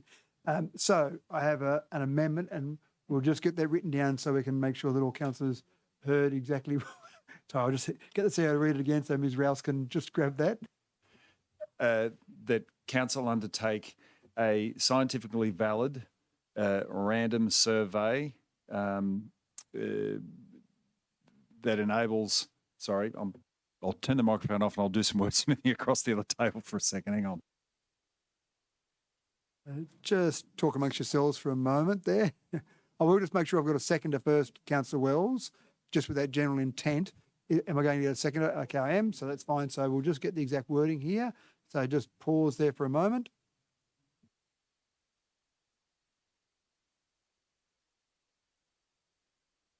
Okay, so Councillor Wells' amendment. Take 3, undertake a statistically valid survey to understand community attitudes to a tree preservation order, and that it be funded by the tree management budget. And that I assume the first part of that was that as part of the report that comes back to council, what you just Well, said. yes, because it's part 3, so it would be as Yep. part of that, yes. Okay. So council's happy with that in terms of need to hear it again, or you understand the intent? Okay. So I've had it moved by the amendment, moved by councillor Wells, seconded by councillor Etheridge. Councillor Wells, would you like to speak to your amendment, please? The amendment only. This is on the survey only. No, thank you, Mr Mayor. Okay, thank you. So councillors, discussion on the survey. So again, this is just on the amendment. Councillor Wright. Thank you. Just a question. With respect to this, are we talking just random phone sampling, a couple of thousand calls, that type of thing is what we're referring to here? Statistically valid random sampling survey, I assume is what the CEO it has meant. to be random sampling to be statistically valid. Correct. And we would leave that up to the experts in terms of how they get their input. So there would be a mix. Traditionally, it's around 600 responses they need from a variety of demographic and social profiles. And it can be a variety of means. The old phone book isn't as effective as it once was. So I know sometimes they do get physical surveys done in other things that we've done in the strategy partnerships engagement division. So to be statistically valid, they'd use a variety of techniques is a short answer. Thank you, Councillor Wright. Sorry, before I go to Councillor Martin, anything further, Councillor Wright? No, thank you. Councillor Martin. Thank you, Mr Mayor. I can't support the amendment because I think we've got the cart before the horse. Councillor Black opened his preposition by saying that we need to get the detail around what we're actually looking at before we can decide whether we're going to. He went to the 8 and 10 metre examples of the reporting. I think to go to a survey before we've actually got a picture in our mind of what we're actually going to talk about. The survey people might want 1 metre, 2 metre, 3 metre, whatever it might be. I think it's a good process, but I just think it's too early. I think we need to get the detail first and come up with our proposal, I guess. That's the only thing I'd say. I think we've got to be careful of unintended consequences with that sort of thing. Okay, thank you, Councillor Martin. Further, Councillor Black. Yes, thank you. I do tend to agree with Councillor Mann about whose amendment was it? The Mayor? No? Councillor Wells. Of course, someone else's. Councillor Wells. Yeah, I think if we just get a report back and then we can look at, don't lose the wording for that amendment, please, I'd suggest, if it doesn't get up, because then we'd actually have something to go to the community concrete and say, well, what do you think of this one? Or nothing, or whatever. That may be a better, more cost-effective way to do this when we, assuming the next motion does get up, that we do get the report and then we can say, yes, well, actually this one, what do you think of this? Thank you. Thank you, Councillor Black. Further questions or comments on the amendment? Councillor Wright, you've asked a question, so you can make a comment. And my comment, just in reference to Councillor Marlin's and Councillor Black's comments there, were just with respect to that if we do have the report come back from the CEO, from staff, that spells out the details of maybe the 8 and the 10 metres, and then from there we go back and we do have a survey, but that survey indicates that community is more in favour of something that's 5 metres. We're then going back to prepare another report again to determine the cost associated with that before we then come and make a decision sometime in late 2028 by the time it all sort of rolls out. But I guess that's my concern, that's just a back and forth, I suppose, with respect to, again, unintended consequences. So. Councillor Wright, thank you. Further questions or comments? So, Councillor Mann, you can ask a question, but you can't make a further comment. Thanks, Mr Mayor. So, Councillor Wright, would you believe that your last comment you would not actually be going out to the survey, would you, to be asking people what they want? I think we go to the survey and say this is what we propose. We make the policy. We're not asking them whether they want 1, 2, 3, 5, because that would be, I think, 2028 would be very optimistic. So the question there, Councillor Mahan. So do you believe that's right, Mr. Councillor Wright? So, Councillor Wright, you don't have to answer a question from another councillor if you don't wish to. You may choose to answer it if you so desire. Thanks, Mr. Mayor. But I might redirect that one to this the CEO maybe to indicate what type of questions you would put to them and maybe how we would structure that in such a way that we got some community engagement rather than I suppose direction from community, if that makes sense. Thank you, Councillor Wright. Mr. CEO. And I will admit I was working, making sure we got the words right of the amendments, just then typing, so I wasn't quite focused on the question. Could Councilman, could I beg his indulgence and repeat the question, please? And Councillor Mann, could you repeat your well-refined question, please? What I was asking was to go with a survey, is it better that we go with our proposed model of 8, 10 metres, whatever, or if we went out and let the survey open, we could end up with a rather, could we end up with a rather wide berth of answers that might take forever to get a resolution? Thank you, Councillor Mann. Mr. CEO. Thank you, and apologies again. I would think because it's captured in the amendment under what Councillor Black moved, you'd be asking the question about the 8 metres and 10 plus metres, and you'd have a 0 as the sort of control as well. We don't want this. So I think you'd have that as a reference point. You wouldn't go broad or wide. You've sort of done that originally. So I think it would be more targeted to your question. Thank you, CEO. No further questions there, Councillor Mann? No, thank you. Thank you. Further comments or debate or questions on the amendment, councillors?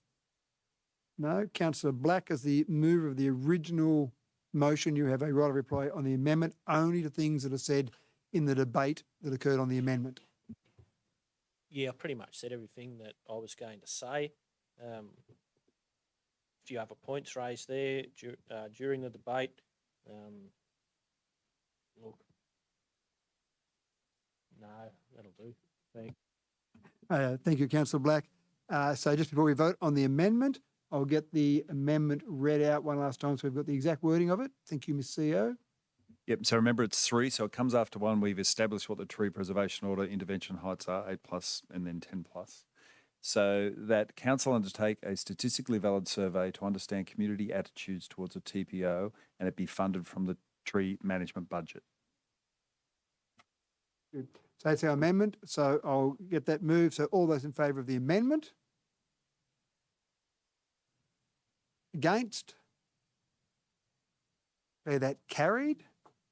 That now becomes part of the emotion, sorry, not emotion, the motion. So we've now got 1, 2 and 3, the motion. So we return to debate on the motion. And just to remind you that on the motion, Councillor Wright and Councillor Wells have already made comments, so you can't make comments again. You can very cleverly ask a question, though, as some other people may have done. And so the debate resumes on the motion. So any further questions or debate on the motion? Councillor Ivey. Yes, I voted against the amendment and I feel therefore I will vote against this motion.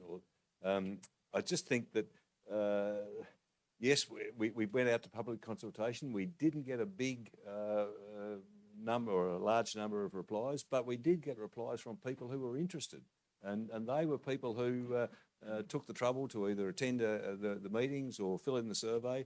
They had an opinion. It was well advertised. A lot of people knew about it. The fact that a lot of people didn't bother to reply means that they were perhaps a bit ambivalent in the whole situation. And so I think that by going out and surveying them, it's a bit, again, this tree preservation order has taken a lot of debate and time here because it's very difficult to get your head around to understand exactly what we're talking about. And I think a survey to go out and ask people about it, the surveyors will have to spend half an hour with each person explaining exactly how it works. So I just think that we've now made this motion a little bit unworkable. So I will vote against it for that reason. Thank you, Councillor Ivey. Further discussion or debate, councillors? No? Okay, Councillor Black, again, you have right of reply on the overall motion. Thank you. Yeah, I'll still vote for it even though I voted against the amendment. Look, sort of like you don't want to throw the baby out with the bathwater. I think it's important that we get a report back on some options like we said, there was 13,000 leaflets put out in Dubbo and Wellington. It was basically 50-50 split from 104 people that replied. Most people, neither here nor there, they're not passionate about it, so they didn't reply to the survey. So, like I said, I don't want to throw the baby out with the bathwater. I'll vote for the amended motion. Was there a time on when the survey had to occur by, Mr. Chair? Was there any I'll indication of just that? check with the CEO. I assume that the time frame would be in line with when that report comes back, so it'd be more the time frame of the report, Ms. CEO. Correct, and I don't think your resolution had a date on it. Don't think so. Was there So- something in the report about by As May? soon as reasonable. Well, that's my requirement under the Local Government Act. So, if you know, I think there was. as soon as reasonable is a requirement for me to carry out a legally valid resolution of council, but you haven't specified a specific date, I don't believe. There's something in the report about May next year or something. I don't know. I can't remember. Anyway, look, I'll vote for it because overall there's more good in it than bad, I feel. Thanks. Thank you, Councillor Black. So we have the motion before us now, 1, 2 and 3. All those in favour? Against? Declare that carried. Thank you, councillors. Next item, CCL 23/288, disclosure of interest returns. Can someone move that way, please? Thank you, Councillor Shoutery, seconded by Councillor Mann. Councillor Shoutery, do you wish to speak to that? Just briefly, it's good to see like all this management team and council have done their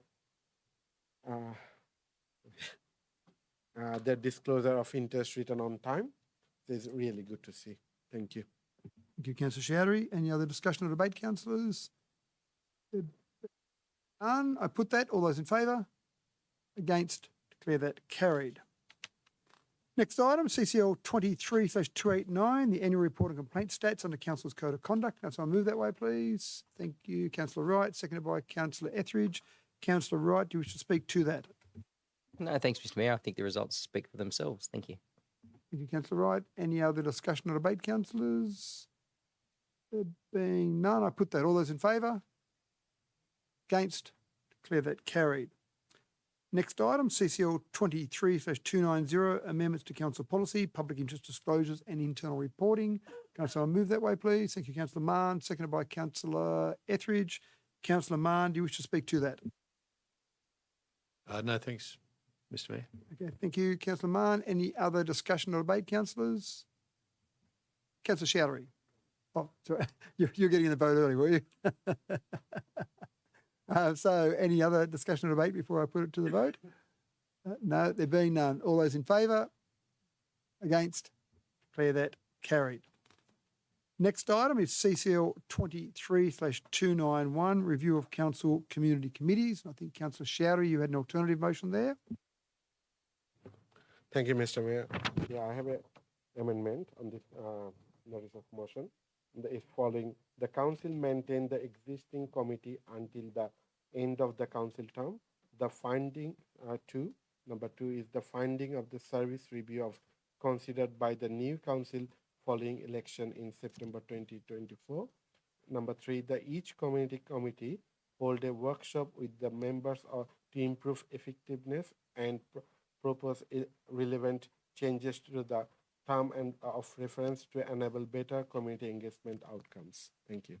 Thank you, Councillor Shoutery. Can I have someone second that, please? Thank you, Councillor Etheridge. Councillor Shoutery, do you wish to speak to your motion? Yeah, thank you, Mr. Mayor. Now it's really good to see like a councilist have done a very good report. It showing like some committees really working well, some is not, need more engagement. But I brought this amendment because I think like a community elected us to be their voice, and we are representing them, so we should not cut this committee. But this, I hope like this motion will help us to how we can educate and improve our community engagement.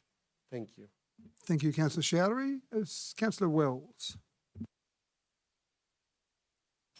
Thank you. Really happy to support this alternative motion. I think it's really important that we as a council or councillors as well have the opportunity to have strong engagement with with community through these committees. And I know that we need to get some efficiencies from what we're seeing, and there's work that needs to be done. And it's been unfortunate in some of the meetings, probably not as efficient as they could be. But this is our opportunity for between now and the end of the term to sort of understand what's the best way to go. And I think the committee members need to be able to be involved in that discussion and have put their thoughts forward, be a part of the whole journey. So I'm really glad that we're able to take them through to the end of the term and keep being a voice for community. Thank you. Thank you, Councillor Wells. Further discussion or debate, councillors? Councillor Ivey. Thank you, Mr. Mayor. Yes, I'll support the amendment. In doing so, though, I would just like to say that I think there's a fantastic amount of information in that report that, and just because we're saying, okay, we're going to continue the committees on for another few months, I don't believe that information in that report will be lost. I think it will be just as useful when we go to review the whole structure of the committees at the end of our council term. I just think that it would put out to do something now to discontinue the committees now would put out the wrong message to the community. I think there's a real need for as a council for us to work more closely with the community to try to make it not them and us, but us all together. And I think the community system has been one small step towards doing that a little bit better. I know from the couple of committees that I've been involved in, the members of that committee are really appreciative of the interaction that they have with council staff, and I think that it's been a real again in that perhaps in the Wellington district maybe it's a little bit different, but in the Wellington district it's been tangible that the community is more engaged with the council than they were, and I think if that can still transpose into other committees, I think it will be really beneficial. I think by closing them down now, that wouldn't happen. I think by reviewing their terms of reference, the committee having an input into how they could be functioning better, how they can interact with council better, and then transferring and then going through to the end of the council term will really enable this report to be considered and the best bits of it picked out to perhaps apply to committees going forward or the structure going forward in the next council term. Thank you. Thank you, Councillor Ivey. Further discussion or debate, councillors? Councillor Chowdhury, you have a right of reply to anything that Councillor Wells or Ivey said. All good. Thank you, Mr. Mayor. Thank you, Councillor Chowdhury. So we have that before us, the alternative motion from Councillor Chowdhury. All those in favour? Against? Declare that carried. Next item is comments and matters of urgency. I'll go around from Councillor Burns around the circle, anti-clockwise. Councillor Burns. Thank you, Mr. Mayor. The only comment I want to make is that I drove to Sydney yesterday, and I want to comment on the roadworks that have been done on the road to Mudgee.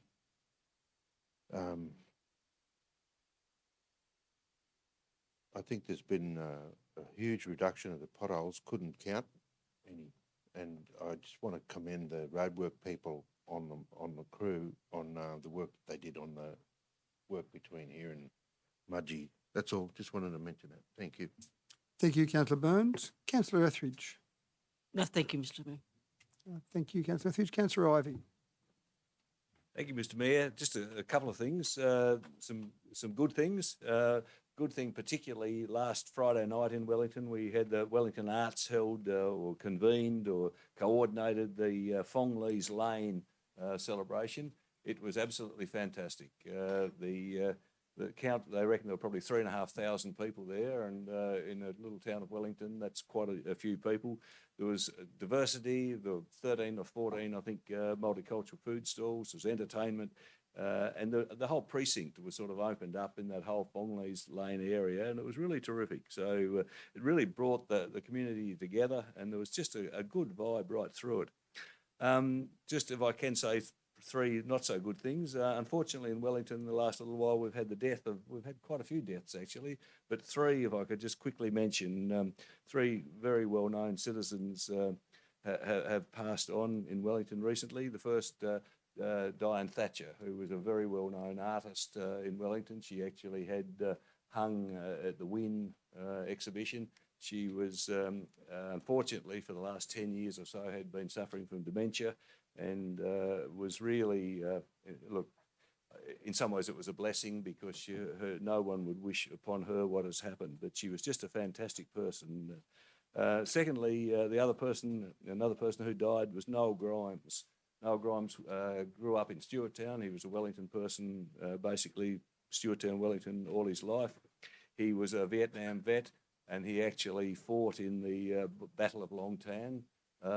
If anyone's watched the Netflix film Danger Close, which is a reenactment of the Long Tan battle, Noel featured in that. He came back to Wellington and worked in Wellington all his married life. He was instrumental in establishing and driving I don't know if he established it, but he certainly pushed Watts along the Wellington Amateur Theatrical Society. He had a fantastic voice. He was most Anzac Day and Remembrance Day services, they either sing the national anthem or Abide With Me, and it really put chills up your back when you heard him sing. He was fantastic. So it was very sad to lose Noel. And the other person who was a great Wellington person and is a tremendous loss was Auntie Joyce Williams. She died recently at the age of 96. She was born on the Wellington Mission. She was a driving force behind the establishment of WACS. She worked tirelessly really to help Aboriginal health, to children, to further the whole advancement of Indigenous people in Wellington, and she was enormously successful with doing that. You know, how far have we come? Her firstborn was born in the Chinese laundry in Wellington. Her midwife was a grandmother. Her other two children were born on the veranda at the old Wellington Hospital, and yet she worked tirelessly for recognition and reconciliation.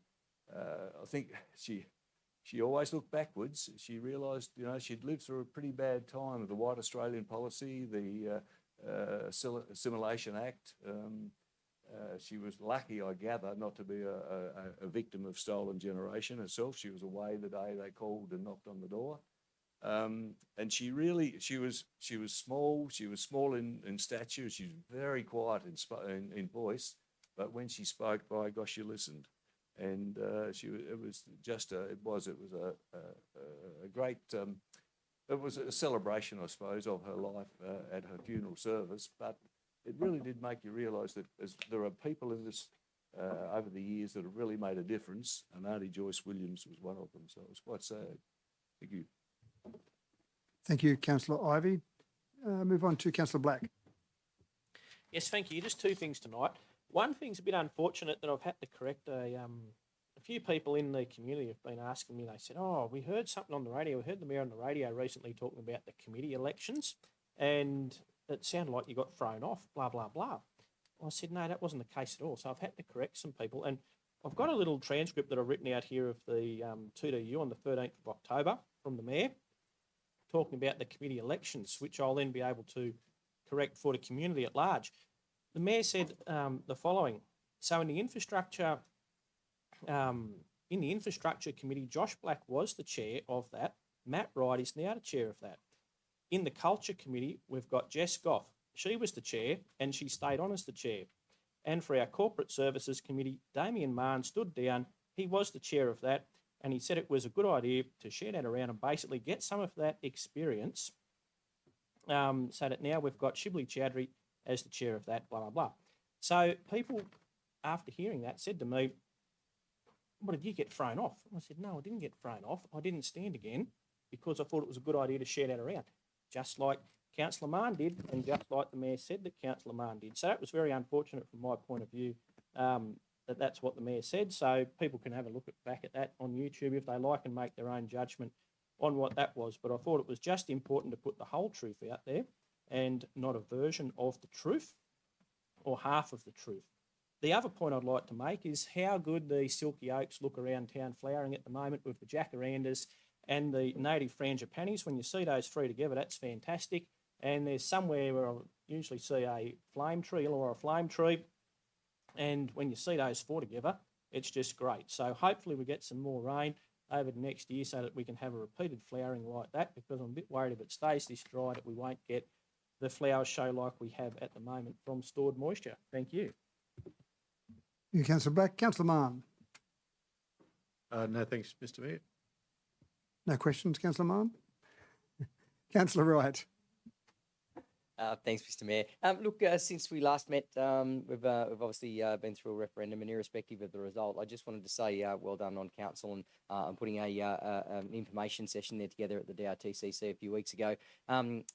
Look, we had there was five people up on stage with varying points of view as to the yes or the no vote. Just wanted to say congratulations to Councillor Burns and Councillor Wells, who held themselves in a very, very high esteem, and certainly I have a high level of respect for both of you for sitting up on stage there and expressing your opinion. But certainly the debate was held very, very respectfully. I think opinions were certainly put out there, but I walked away with a whole new piece of information to sort of take away and consider. So well done to everyone who participated in that. And I know we only had about 50 odd in the room. I think there was a few more online who watched that as well. But yeah, well done for council for coordinating that. And I think that was certainly something that Councillor Wells had pushed. So congratulations. It was a really good event. Well done. Thank you, Councillor Wright. Councillor Wells. Thank you, Mr. Mayor. Look, I have a couple of things I wanted to sort of share. It doesn't feel like a month, but a couple of things that I think that we did were really interesting. The councillors gathered, I think, earlier in the month and went for a walk along Regan Park, talking with community. That was really, I enjoyed that, even though someone unhealthy like me sort of got a bit tired at the end of the walk. It was good. It was just good to walk and yarn with the community about what potentially looks ahead. So I just wanted to give a call out to council for doing that. We also, through the past month, we had a community leaders breakfast down at the Dubbo markets, and again, that was really interesting, and people coming up and having a chat. And I think they're really beneficial. If the community can just come up and have a yarn or and ask a question. And I mean, I wasn't there as long as the other councillors were, but got to spend some time there chatting with the community. So I really applaud those type of events. Last weekend, I had the opportunity to go along and do an acknowledgement at an exhibition or at the Dementia Awareness fundraising event at Lorraine Holland's property. And it was really interesting because I'd never been before, and it's the third year running, and we got to go and have a look at all of the art that had been judged the day before, and there's some beautiful, we've got some really cool artists around doing all different types of art, and that was interesting. I was took my daughter with me, and we were both very much underdressed because everybody there was in their very nice attire, and that was a little bit awkward, but anyway, I was able to do the acknowledgement and just share with the people there around my views around dementia awareness, and I do hope that they raised a good bit of money to go towards dementia awareness research, but it affects all of our lives. I'm sure everybody in the room, it's just like cancer. You know somebody that's got dementia, it's passed of dementia, or a friend, and it's just. I'll speak for myself and my brother, Councillor Burns, that our mum is suffering with that, quite a bit at the moment. She can be quite, I shouldn't say this, but she's got no filter, and sometimes it's a bit funny when we have chats with her, but we'll always remember all of the chats with her. And I would urge people to if you didn't get a chance to donate, to try and find out how you would donate against the dementia awareness supports. Also, a couple of weekends ago, I had an opportunity to go along to a local exhibition for Alicia May Photography, and she's done this project and put this magazine together, and it was specifically on cultural photography, and she'd never done this before. And looking at the artwork that she's pulled together, it's pretty amazing, and she's pulled together all of the different cultural groups around Dubbo and surrounding areas, and invested so much time in it. And the magazine's amazing, and I'm hoping that if you want to go and have a look at her on the website, she's a local TO, and she's Alicia May Photography, so please go and have a look. She's just doing some amazing, one of our new and emerging really strong photographers. I too wanted to sort of talk briefly about the referendum, and many of you knew my stance on where I stood and what my view was. I want to thank Council for the effort that they did, and thank Councillor Wright for your warm message just then. But thank Council that we had the opportunity to get out and have a really respectful conversation on the panel with myself, Councillor Burns, Mark Colton, Jara Bakiati, and I think Jen Cowley. And that conversation was really respectful, and sadly it wasn't attended as much as I would have hoped. And for people online, it would have been great to see more people watching online. That sort of stuff should have been happening everywhere across the nation more frequently. And I think, to me, the detriment of the outcome was because there wasn't enough information out there, and the divide that it created. And, I'm going to be really honest here. I was deeply saddened and deeply hurt by the outcome, because I think that, it was really important for me in our community to recognise First Nations people in our constitution, which we're not recognised in. That's really sad, but that's not going to stop my fight as a First Nations person in terms of what we need to do to change the pathway for our people in our community, in our nation. So just really wanted to thank people for doing that. But last Friday night before the referendum, I wanted to do something different that took my mind off, and I went along with a good friend of mine to the Wesley Players Club. Centre, and it was over at the Western Plains Centre, and it was so cool. There was like 20 different little skits that they put on, and it was like $10 a head to go to this and sit there and watch these. Some of the little skits or the plays were really funny, really comical. Some were really impactful. Some were even touched on mental health issues or alcohol and drug issues and things like that. And they need to do this much more so that people can have something different to do in our community. I thought that was fantastic. That it was only a small crowd, but bravo to them. That's all. Thank you. Thanks, Councillor Wells. Councillor Chowdhury. Thank you, Mr. Mayor. I would like to highlight a couple of events. Like, I went to community leader breakfast with my fellow councillors, and I think it's really good, like the community engagement with 3 layers of the government bodies, and there's a good scope. People come in and talk to various issues, and we can direct a state or federal member also there, so they can talk. There's a good opportunity to talk all the bodies. Also, I would like to highlight that launch of new resident guide. I've been went with my fellow councillor too, and I think they done a fantastic job, and especially they start put like a rhino coloring. So I had to collect 2 more for my kids. I took 1 copy, but I had to collect another 2 copies for my kids, and they already uploaded on the online. But I'd really congratulate the staff who done and put that information, not only all the information, there are some activities in that guide too. Thank you. Thank you, Councillor Chowdhury. They were for your kids, not for you to go home and colour them in. Oh, good work, Councillor Goff. Councillor Goff. I haven't uploaded my rhino yet. I also wanted to mention the Visitors Guide launch out at Lazy River. It's really good to see the local businesses contributing to the guide, and it's really, as a business owner, I find it very, very important and very significant to add to that, and then you become part of the partnership program with council, and I think there's just nothing but benefits come out of that. Congratulate Wellington Arts for Fong Lee's Lane. It was a good vibe. 3,000 people, that's the number I heard, but yeah, that's fantastic, and it does it's a lot of work to pull that off, so good on them for doing it. And the other thing I just want to mention, that this Sunday the Conservatorium has an open day from about 1 o'clock down at the Con on the corner of Bulge and Darling Street.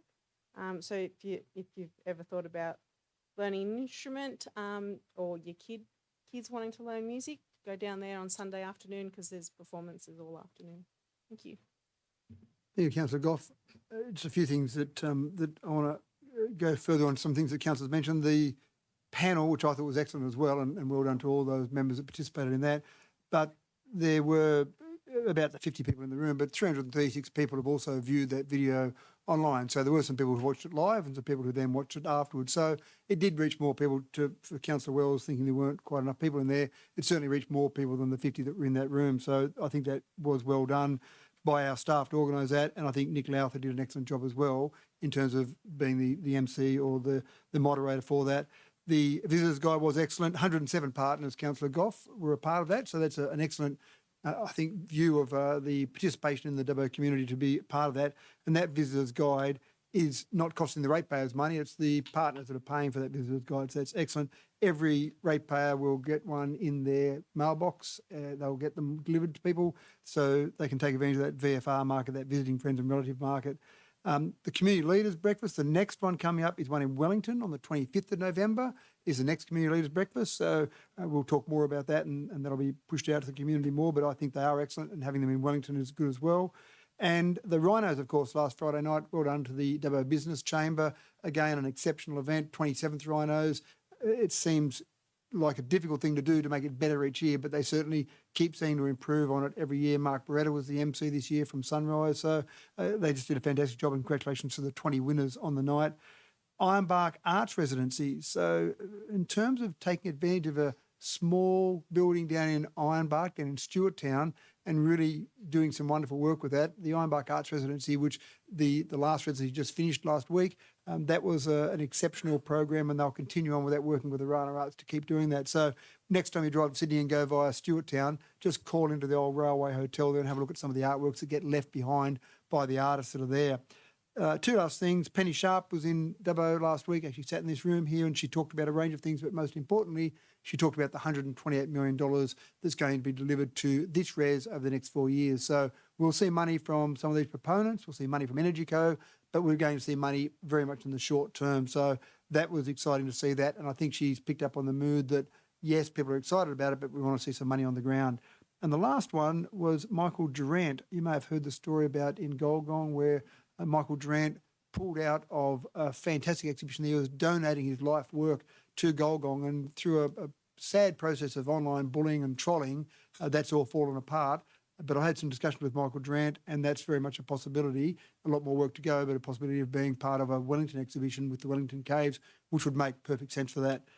Sorry, I did say last thing, but one last thing was 131444. So in relation to Councillor Goff before talking about that lack of reporting, it's important that people do remember that 131444 for non-urgent police issues, 000 certainly if it's an emergency, non-urgent, non-emergency, just report it, make sure it's in the system. I'd encourage people to use 131444.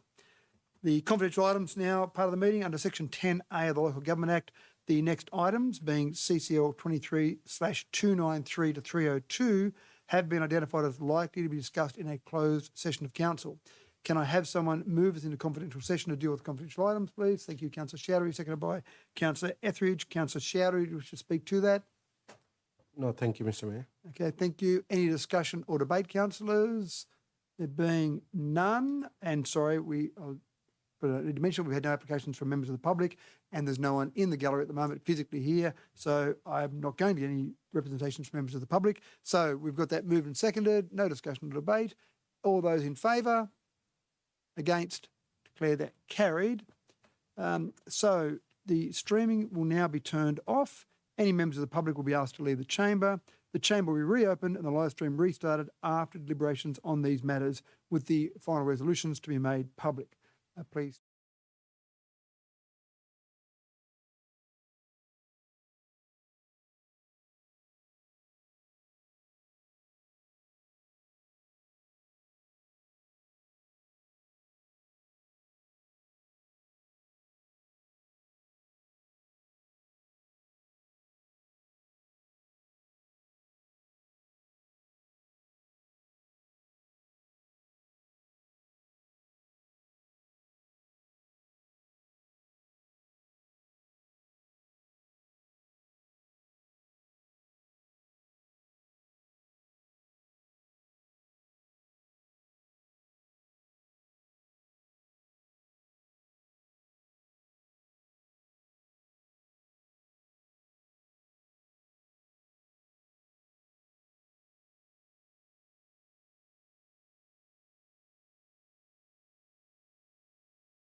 Can we start web streaming again, please? Thank you.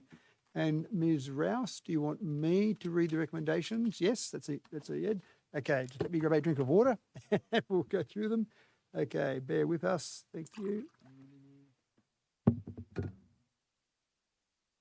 Okay, so these are the recommendations from council in the confidential items, and I'll go through each of those.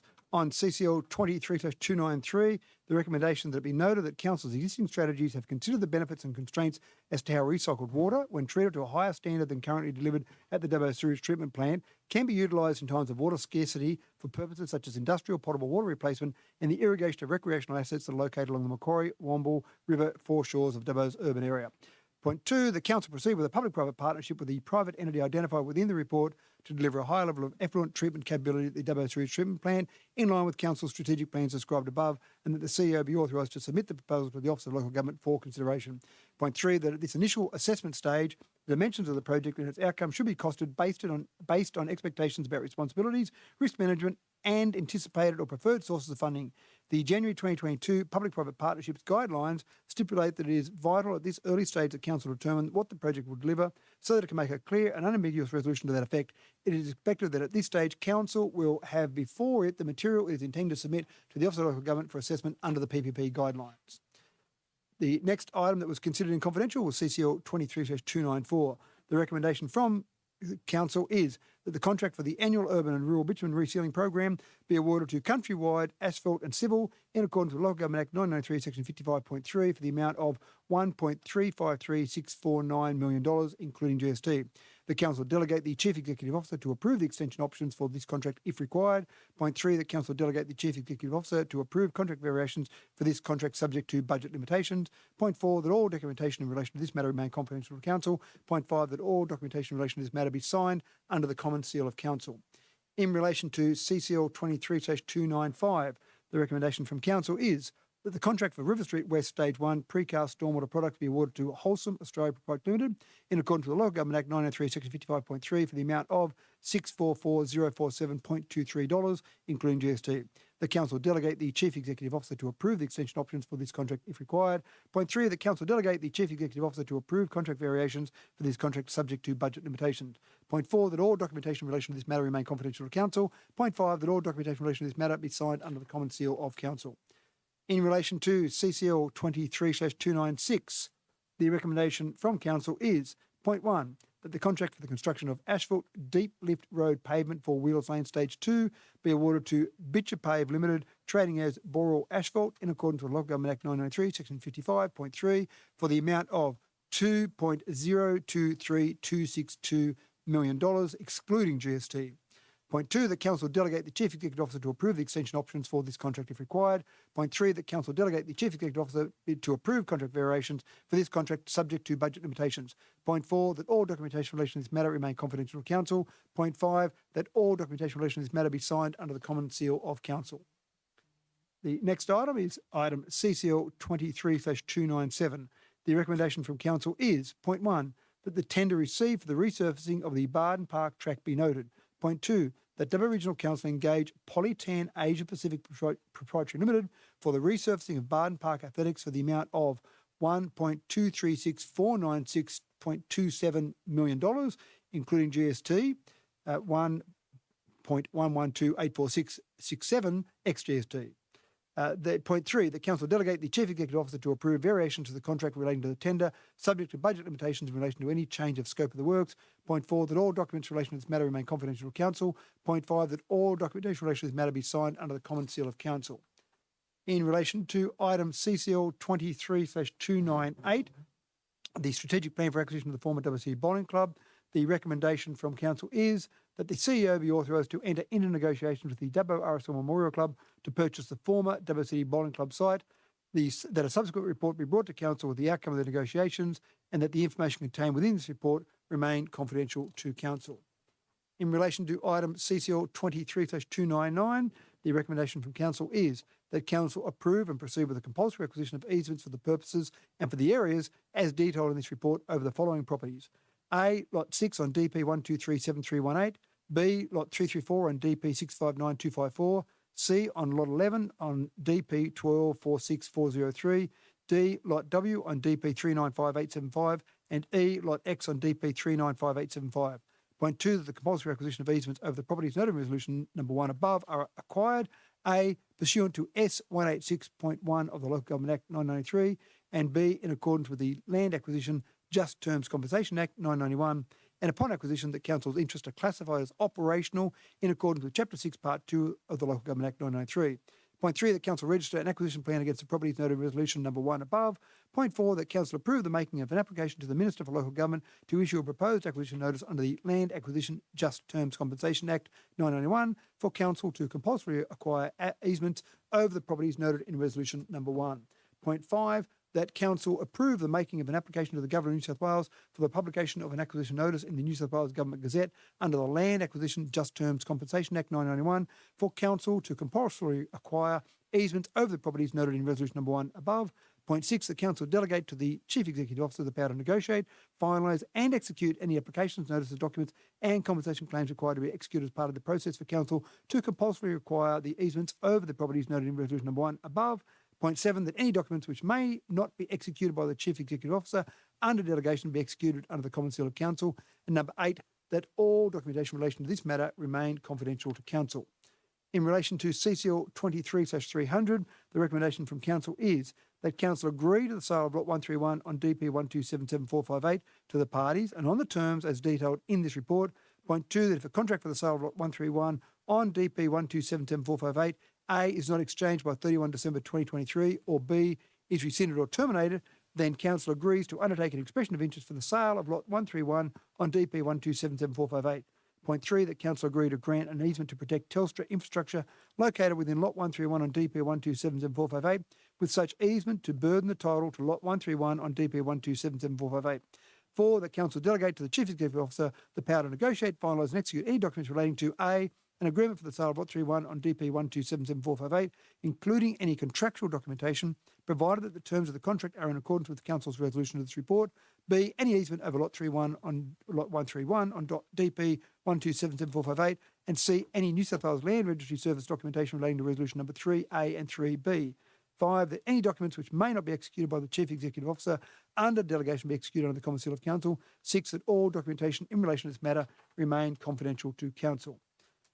The recommendation, CCL 23/301, the recommendation from Council is number 1, the Council proceed to interview the 5 applicants that submitted expressions of interest to the independent representatives on the Audit, Risk and Improvement Committee. Point 2, that the interview panel members be the Mayor, Deputy Mayor, Chief Executive Officer and Councillor Shibli Chowdhury. Point 3, that the independent review panel make recommendations to Council for the appointment of the interview panel members. That point 4, that the information contained within this report remain confidential to Council. In relation to item CCL 23/302, the recommendation from Council is, point 1, the Council approve the new plan of acquisition DP 1299112 noted within this report. Point 2, the Council approve compulsory acquisition of the land noted within this report pursuant to sections 177 and 178 of the Roads Act 1993, New South Wales, and undertake all necessary actions accordingly if agreement cannot be reached between Council and the relevant owner of the land. Point 3, that Council acquire by compulsory acquisition under sections 177 and 178 of the Roads Act 1993, New South Wales, Lot 11, Lot 12 and Lot 13 in registered acquisition plan DP 1299112 for the purposes of public road. Point 4, that Council approve the making of an application to the Minister for Local Government to issue proposed acquisition notices under the Land Acquisition Just Terms Compensation Act 991 New South Wales for Council to compulsorily acquire Lot 11, Lot 12 and Lot 13 in registered acquisition plan DP 1299112. Point 5, the Council approve the making of an application to the Governor of New South Wales for the publication of an acquisition notice in the New South Wales Government Gazette under the Land Acquisition Just Terms Compensation Act 991 New South Wales for Council to compulsorily acquire Lot 11, Lot 12 and Lot 13 in registered acquisition plan DP 1299112. Point 6, that upon acquisition Lot 11, Lot 12 and Lot 13 in registered acquisition plan 1299112 be classified as operational land in conformity with the Local Government Act 1993 New South Wales. I hope there's no parts you missed there, councillors, anything you want me to repeat. There are no further items for consideration of the ordinary council meeting, and I declare the meeting closed, the time being 8:38 p.m. Web streaming is now being completed. Thank you for your attendance.